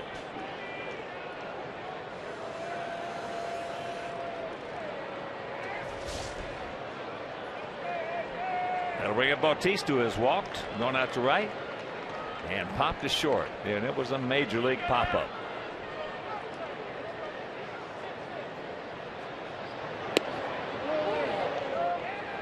Pretty good pitch, didn't get it.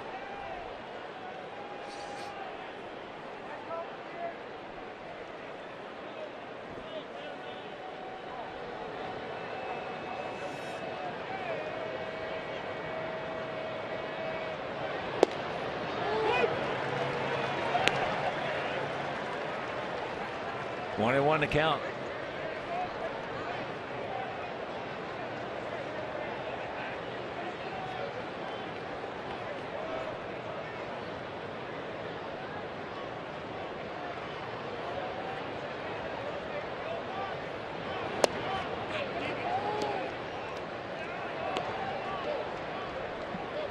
Outfield playing him straight up, a little deeper.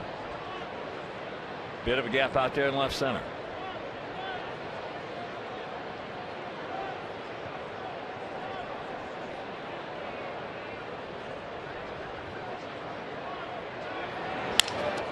Line shot. Caught by Hudson. 2 down. He got inside just enough. That ball was hit awfully hard, but it broke the bat of Bautista. And he hit it right at Orlando.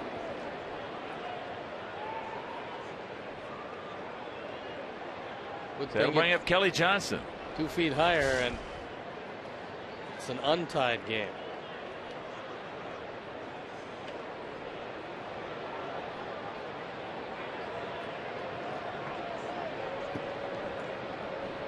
Johnson has struck out, grounded to second, and he has walked.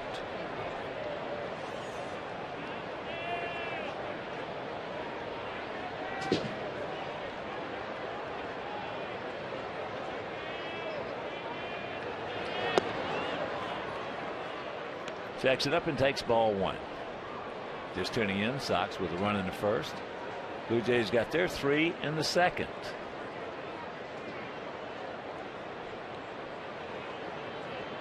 Bad hop single scored a pair. Watch out. Lowry will make the turn. So first and third with 2 down. And that'll bring up David Cooper. This guy, I tell you, Cooper. scares me. He is swinging that bat. He's looked good the entire series, and he realizes that he can't do all that much. He doesn't have big power, but he makes the most of what he's got.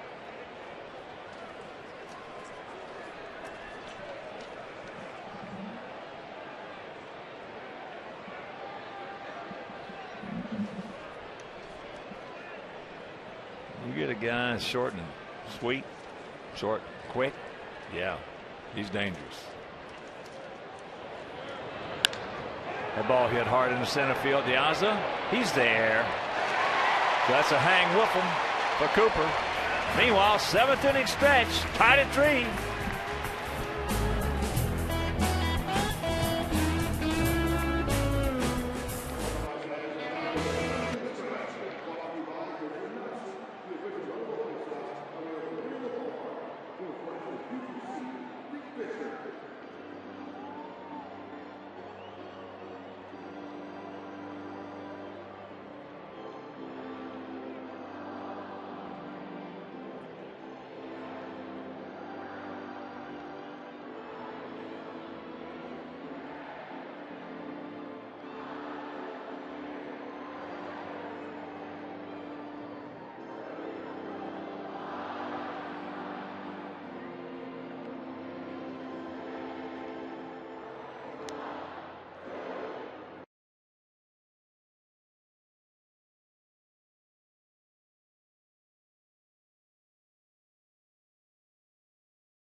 That's off his foot.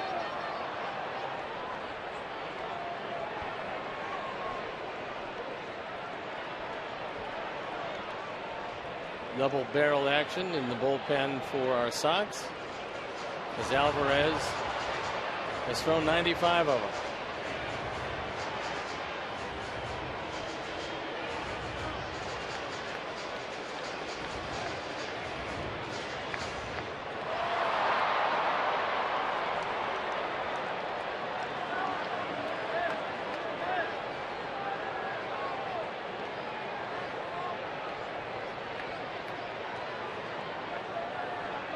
The 0-2.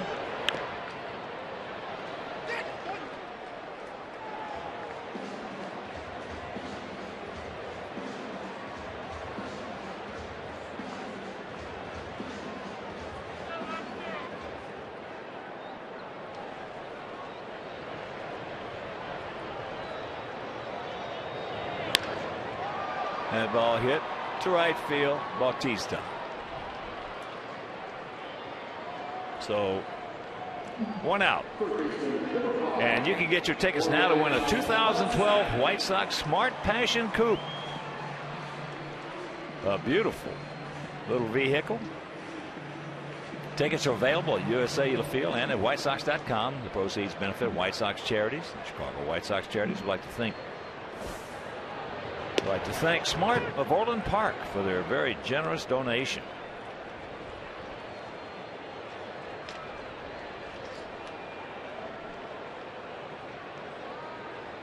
Hudson. Cooper. He knows what he's doing over there. 2 down.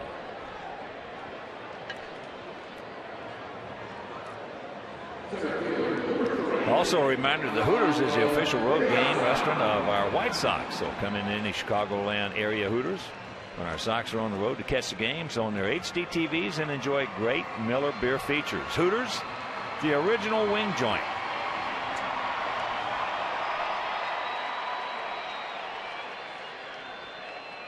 Alejandro Diaz.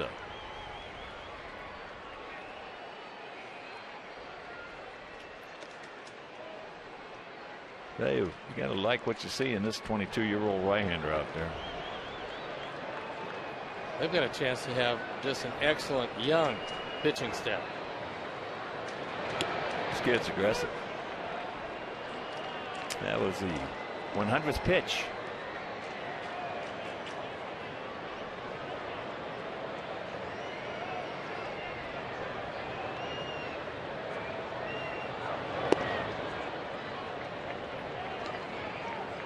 He's got the Jose Valverde glasses on.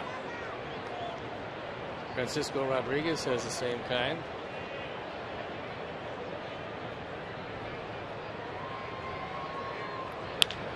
And there's a base hit, so good speed aboard. Shook him off to the pitch we like.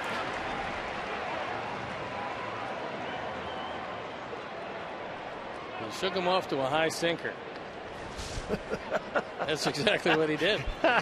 He tried to get it down, but that's a high sinker.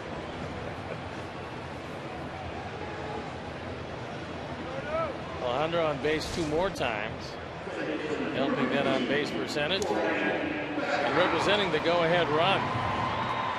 He's 13 for 17 in stolen bases. And here's Beckham. Gordon is 1 for 3.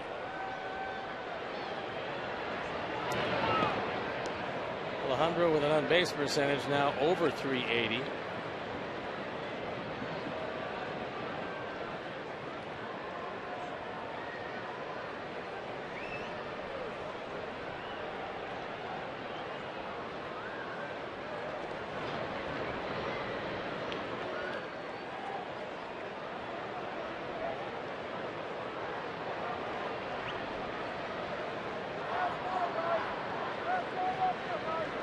We've only tried Aaron Sebia once this series, and it was unsuccessful. It was Alex Rios. Pitch out, 0-0.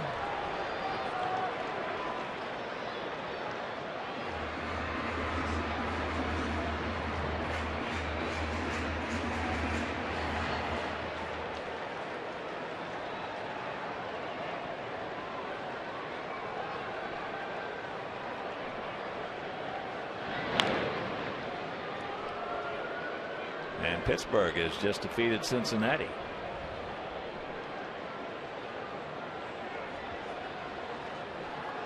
Clint's got those guys like last year. Boy, I'll tell you, they hung in there for a long time. They got off to a very good start. Still have not been over 500 for a season. Was it 19 years? Maybe? Something along those lines. It's the big flood. 1-0 the count here. Checks it up, and the count 2-0.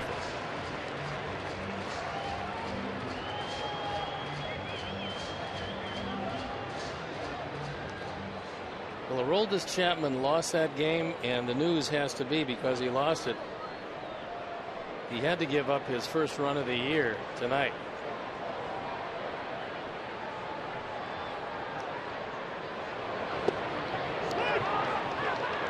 Well, what? Coming into tonight, he had not given up an extra base hit all year.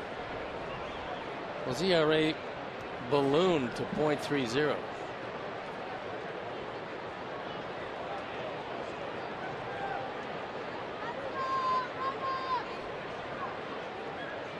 2-1.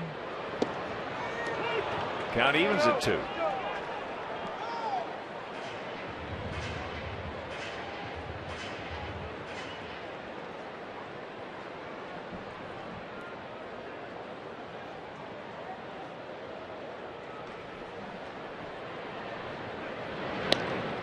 Pretty good move by the youngster. Quick feet.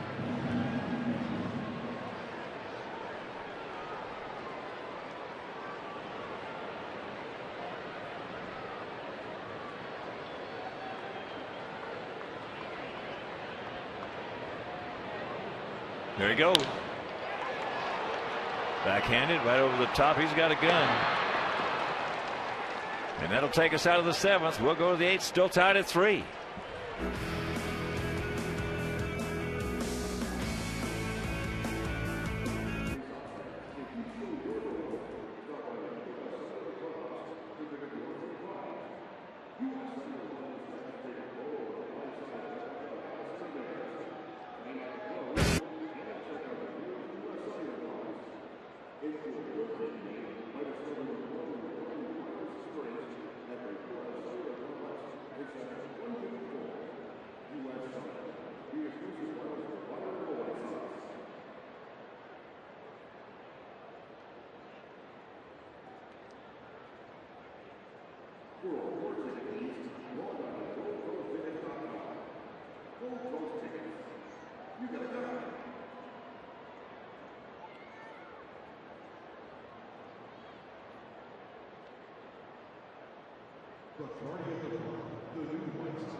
Nate Jones, who's been the right man in the right spot this year, takes his 3-0 record and 1.57 ERA into his 21st appearance. It is a tie ball game. And we head into the top of the 8th with the bottom part of the order. Yunel Escobar will lead it off for the Jays. He's 1 for 3. He had one of those big hits back in that 3rd inning. Jake went to 3-2 on him. Cooper took off. He was at first with nobody out, and he just squibbed one right in the vacated spot of Beckman, which turned out to be a big play in this game. And the bad hop single by McCoy. And we trailed it 3-1. Nate came on last night for 2/3 of an inning, gave up a couple of hits, but no runs. Good foul. You got to be kidding. Boy, you talking about spend some meal money. Man. Leadoff double. That is a portrait right there of a duck snort. Goes that fastball in on his hands.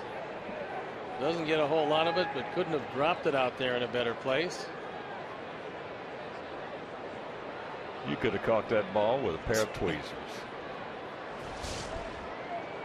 Well, he represents a go-ahead run. So here's Aaron Sebia, 0 for 1, a strikeout, a couple of walks, and a run scored. He's got one sacrifice this year.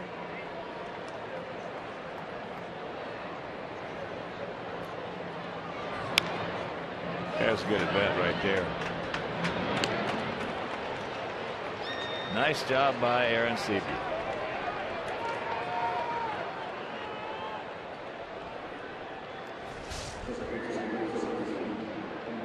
That's winning baseball.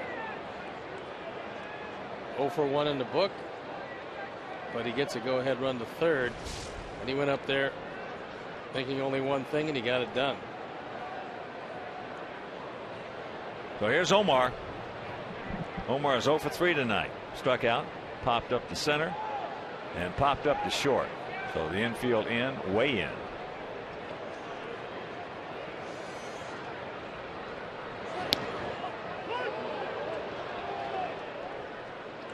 It wasn't a suicide. No, it's one of those we used to call the heads up squeeze. Yeah, if he gets it down in a good spot, yeah, you got to go. If he doesn't, you come down as far as the man at third comes down. A lot of people call it a safety squeeze, but that wasn't even a safety squeeze.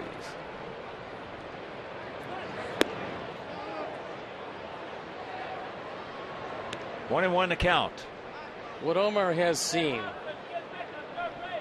is he's seen Beckham go to first, Dunn charge straight in, Jones charge straight in, leaving nobody at home at second base on both of those bunts that he didn't bunt. Plus, he is really good at hooking the ball. And the count 1-2.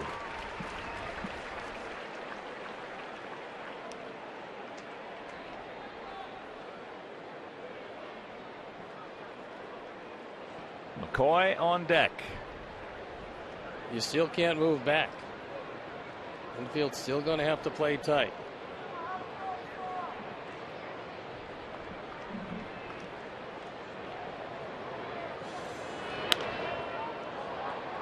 That's going to be a souvenir.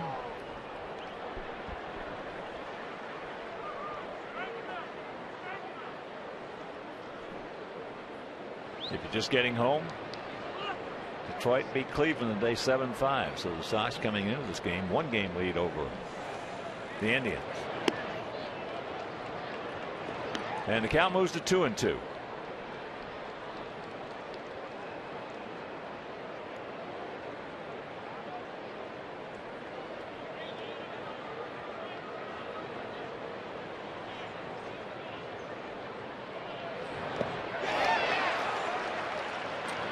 He gone. 2 down. So Omar, who came in with 2 strikeouts all year, twice struck out in key situations. Not bigger than that one, however, and a good block by AJ. Smothers it, keeps his eye on third, and makes sure the go-ahead run stays 90 feet away.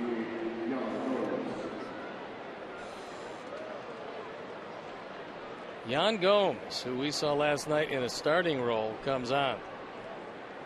McCoy was 1 for 3 with that bad hop 2-run single back in the third.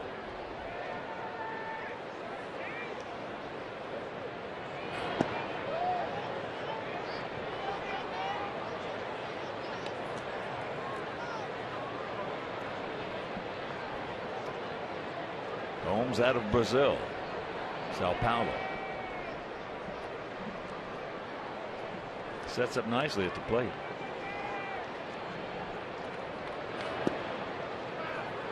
And he's got the catbird seat. It was Gomes who hit that rocket of a line drive, speared by Orlando Hudson to end that second inning.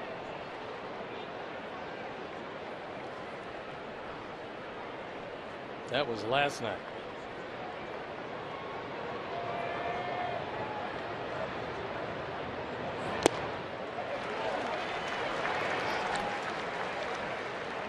Nasty pitch on 2-0.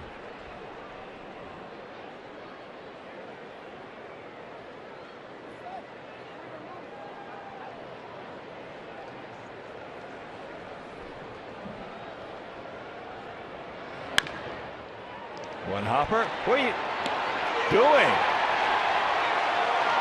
Wow. There's 2 outs. Orlando lost track of the outs. Man. Woo! All right, bottom of the 8th, tied at 3.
Gomes ends the inning, and there's only two possible explanations. One is Orlando lost track of the outs. The other is, well, he was taking the shortest throw to end the inning. Good thing AJ is watching, and he cuts him down. So anything is possible. The Anything's Possible replay is brought to you by the Illinois Lottery, who each day make anything possible. Well, McEwing said, Gomes remains in the ballgame in left field as Darren Oliver, 41-year-old veteran southpaw, comes on. Done. Adam, 0 for 3 tonight.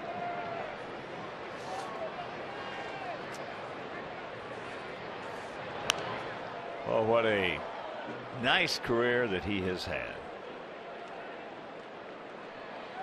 Almost a 17-year veteran. ERA is 193 on for the 22nd time, so although he doesn't face too many hitters, 21 previous appearances, only 18 2/3 innings. He's usually pretty tough. Better believe it. His dad, Bob, I played against. Big, strong, right-handed hitter, can hit it 9 miles.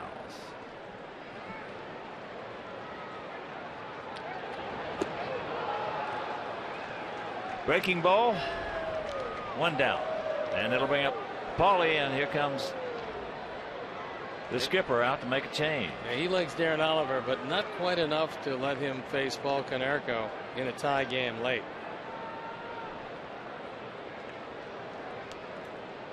So that'll be it. Oliver exits, and we'll be back after these messages.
Now he's back with the Blue Jays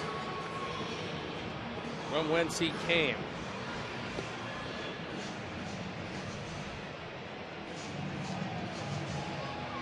So 1 out and Pauly. Then Rios. The hitters.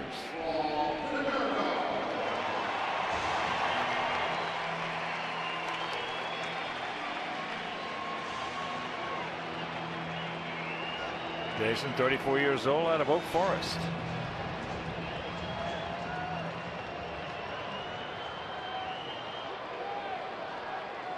And here's Pauly. He's 2 for 3 with a run scored.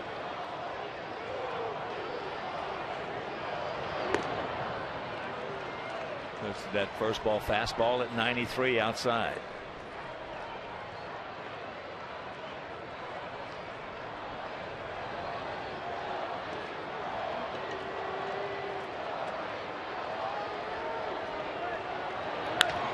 Ball is ripped. Just foul. Says Estabrook. Valori almost right on the line. You see it there. You got a good shot of it. Yep. Just missed. Foul. That one just missed.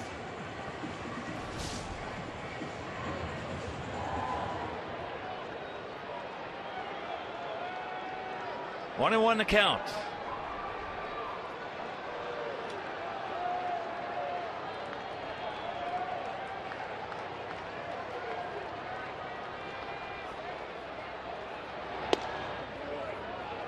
Big pitch. Always the 1-1 goes Pauly's way.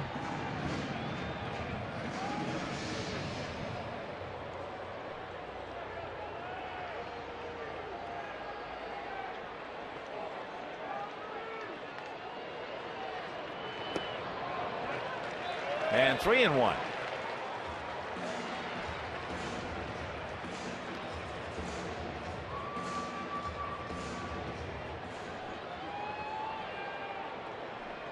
Well, Frazier's got a big arm for a little guy. He does that. Except that fastball has a tendency to straighten out.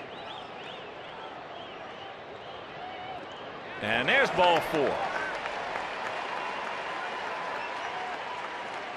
Jason just 5'9".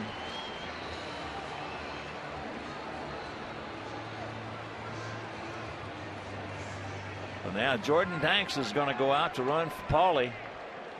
Jordan just called up today as Fukudomi went on the DL.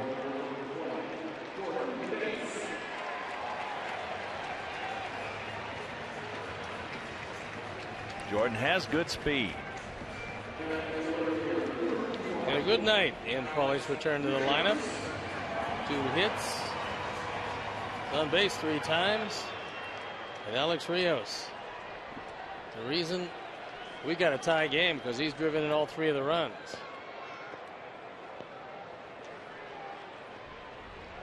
He is 2 for 3 tonight.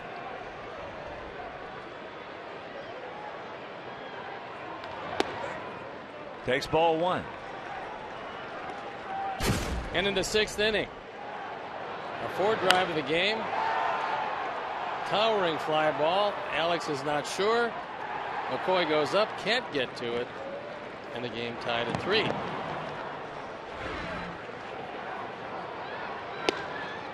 Takes a strike to even the count at 1. Danks down in Charlotte was 5 for 7 stolen bases. Didn't run much down there.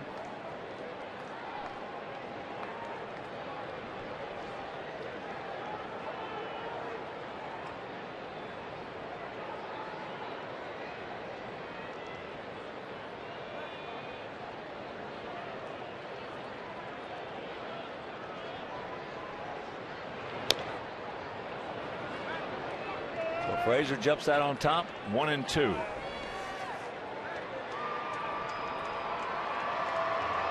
Proud moment tonight for their parents.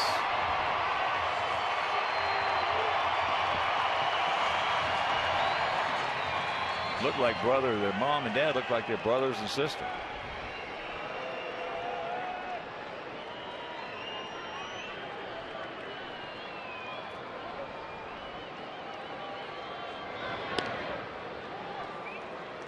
First and 30. Alex. AJ on deck.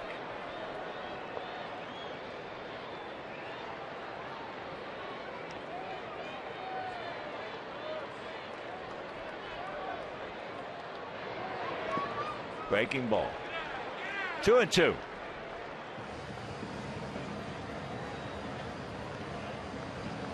Make your plans to be with us tomorrow night. First of 3 against Houston. Gavin Floyd against Wandy Rodriguez. Little southpaw. If you can't make it, that game will be over Comcast Sportsnet. Then Saturday, Chris Sale against Jordan Lyles, and that game over WGN. And on Sunday in the finale of this homestand, Philip Humber against Lucas Harrell. And that game back on Comcast Sportsnet. A little bigger lead now by Jordan.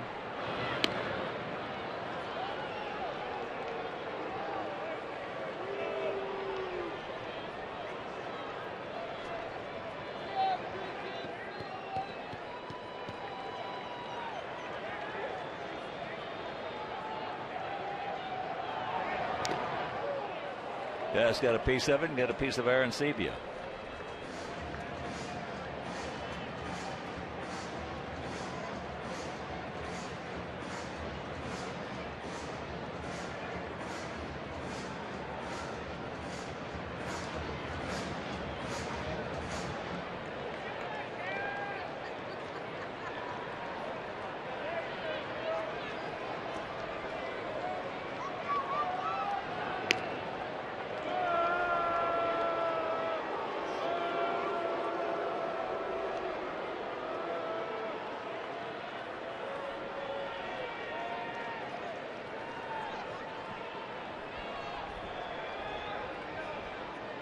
The 2-2 pitch.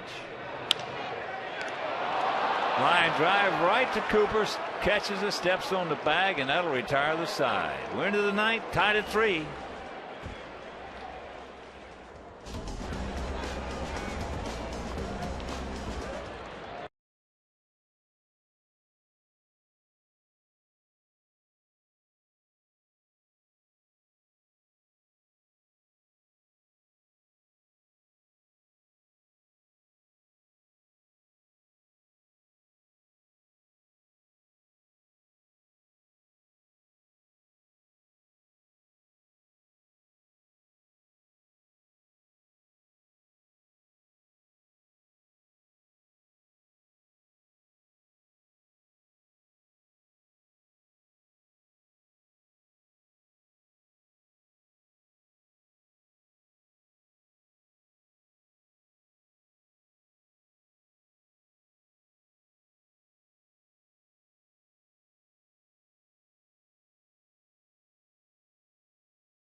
Here's a double play that ends the inning, and Jordan Danks is trapped as his ball is hit behind him as he takes his lead.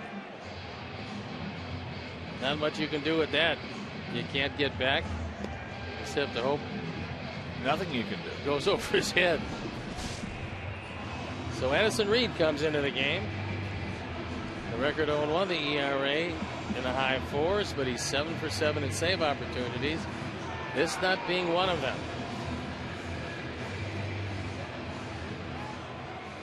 Top of the order for the Blue Jays.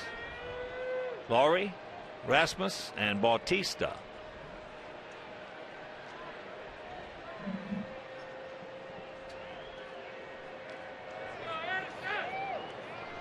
Lowry 0 for 3 with a walk. Takes first pitch strike.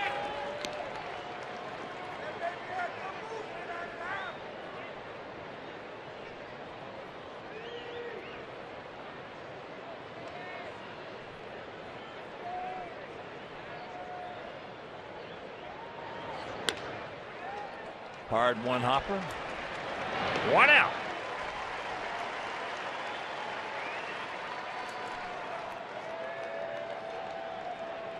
And stay connected to our White Sox all season long. Like us on Facebook, follow us on Twitter, pin us on Pinterest, and reblog our unique Tumblr content. Visit whitesox.com/connect today.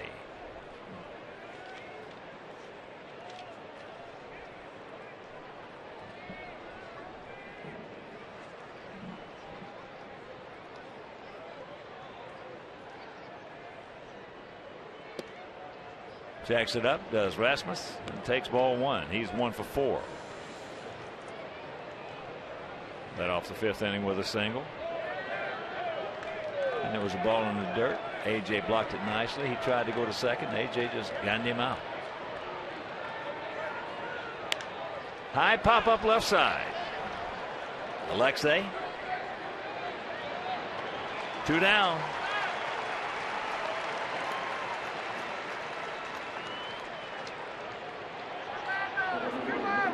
Our guys in the bottom of the 9th, Pierzynski, Viciedo, and Ramirez.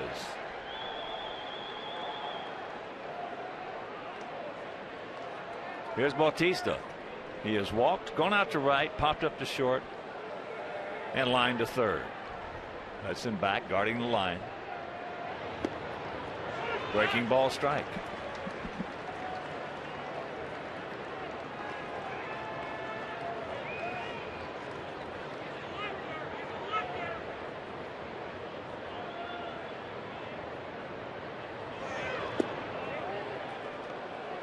He did not go.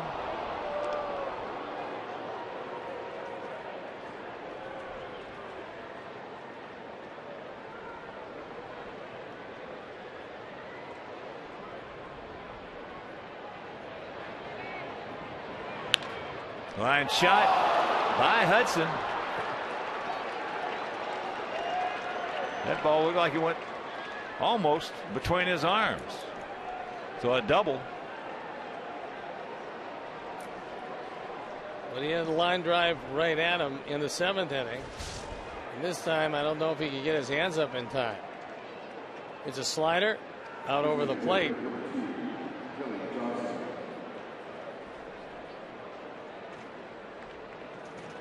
It's hit at him, just can't get his hands up.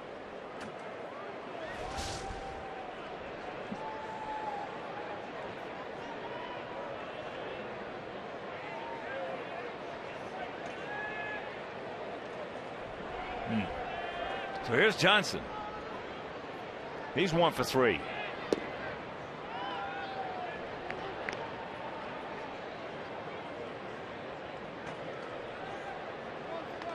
It's the man you want. That guy on deck is swinging the hottest bat on his team as far as hitting the ball hard.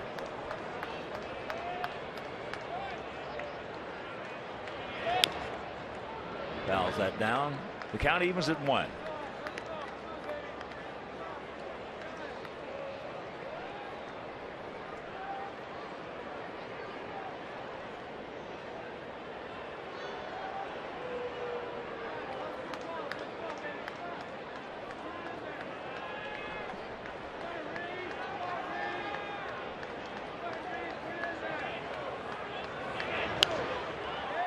And he jumps back on top. 1 and 2. 1 ball, 2 strikes, 2 out, top of the 9th. 3-7-0 for their guys. 3-7-1 for us.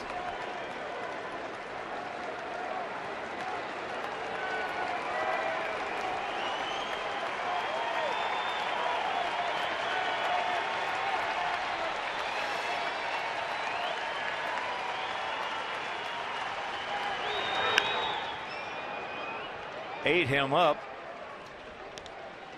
and the ball is foul. Casey Jansen, Francisco Cordero going in the bullpen. Cordero on the right. Jansen obscured by, there he is, behind the fence.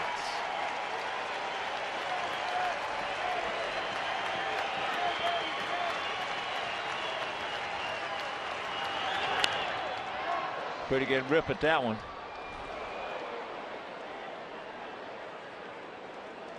He had a cookie, couldn't do anything with it.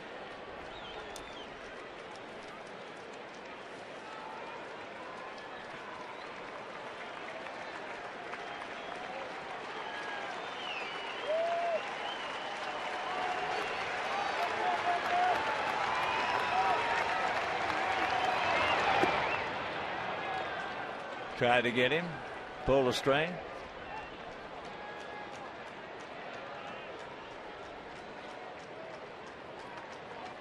Two and two. There's Cooper.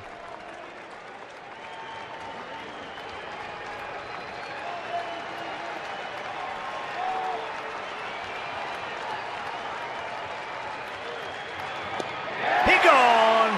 Attaboy, Addison. We'll go to the bottom of the ninth, tied at 3.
Where you can find up to the minute stats and important game information. The Game Zone is sponsored by Safe Auto.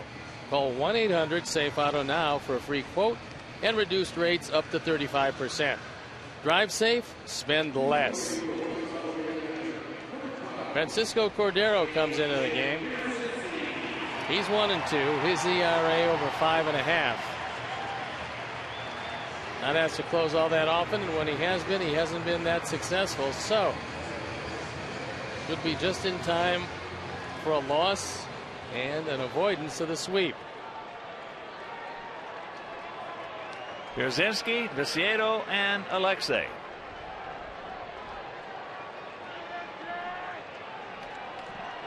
AJ 0 for 3 tonight. First ball hunting, like to Cooper, guarding the line, and 1 pitch, 1 out.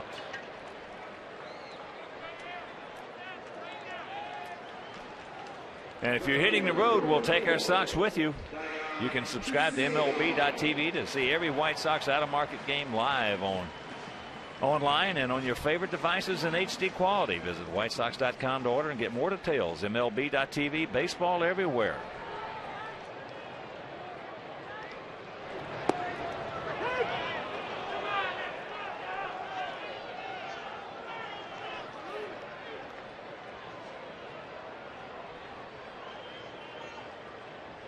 Oh, and 1 to count.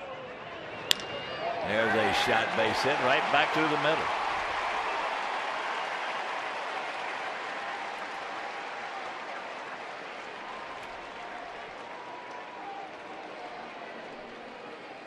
So here comes Alexei. He's due. He's 0 for 3. He's 0 for 10 in this series.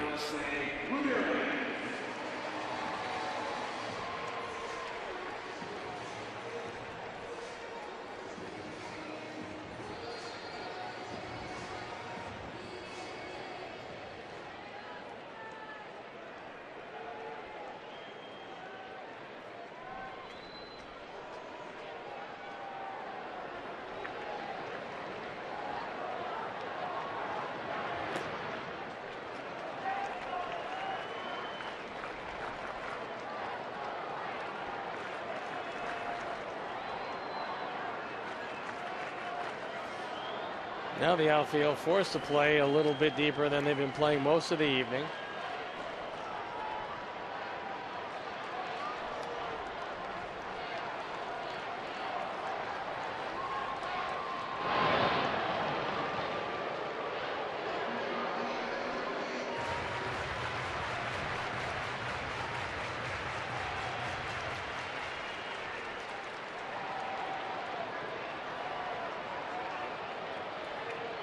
First and 30, Alexa. Ball gets through. Tank will mosey on into second. Now pick him up. Could very well be the second pass ball. It's like Bob Rosenberg has said, it is a wild pitch.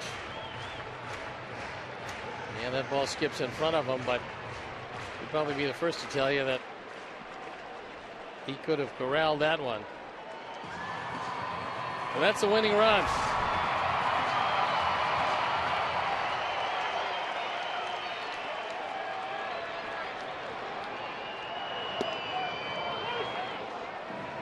Grabs the strike with that one. Breaking pitch in the count, 2-1. Now Rasmus shallow in center, as is Bautista in right.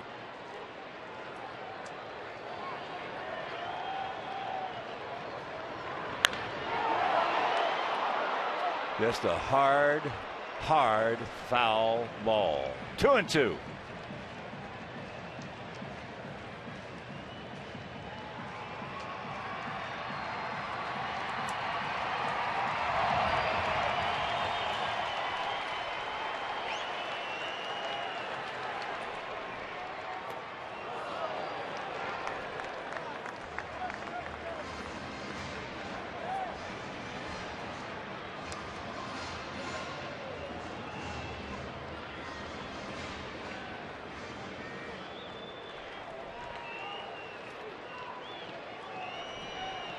Full count. Hudson on deck. One down.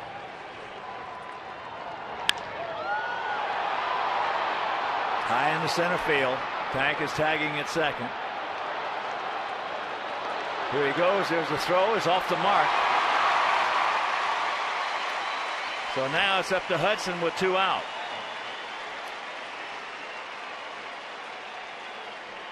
Heads up base running by Tank.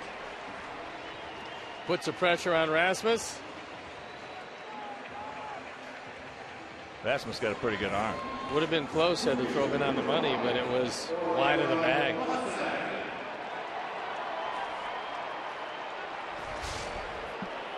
Hudson 1 for 3 tonight. Takes it down low. Well, it turned out to be a big play because Cordero has made 4 wild pitches this year. 1-1 to count with Diaz on deck. And Aaron Sevilla has not had the best of nights behind the plate blocking pitches.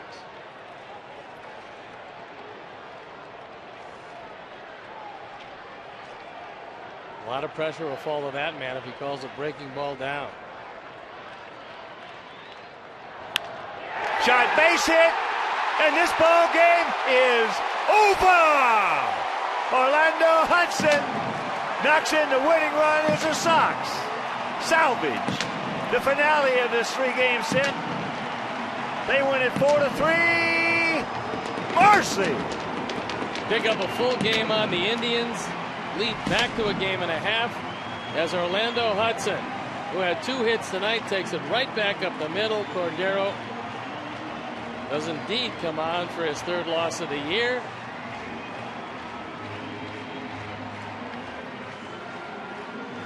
And a big victory when you fall behind and salvage a 3rd and final game of the series. And another gutsy performance by Jake Peavy. I thought Jake tonight really struggled. Didn't give up too many hits, didn't have the best of control, had a tough 3rd inning, could have turned out a little bit better, but he kept his team in the ball game. And his team, our Sox, came back and battled and finally won it in 9. So the Sox go to 32-25. And as Steve mentioned, a game and a half in front of Cleveland, who were beaten by Detroit this afternoon. And we got the Houston Astros coming to town, first of 3 tomorrow. So make your plans to be with us here at the ballpark. Gavin Floyd against Wandy Rodriguez.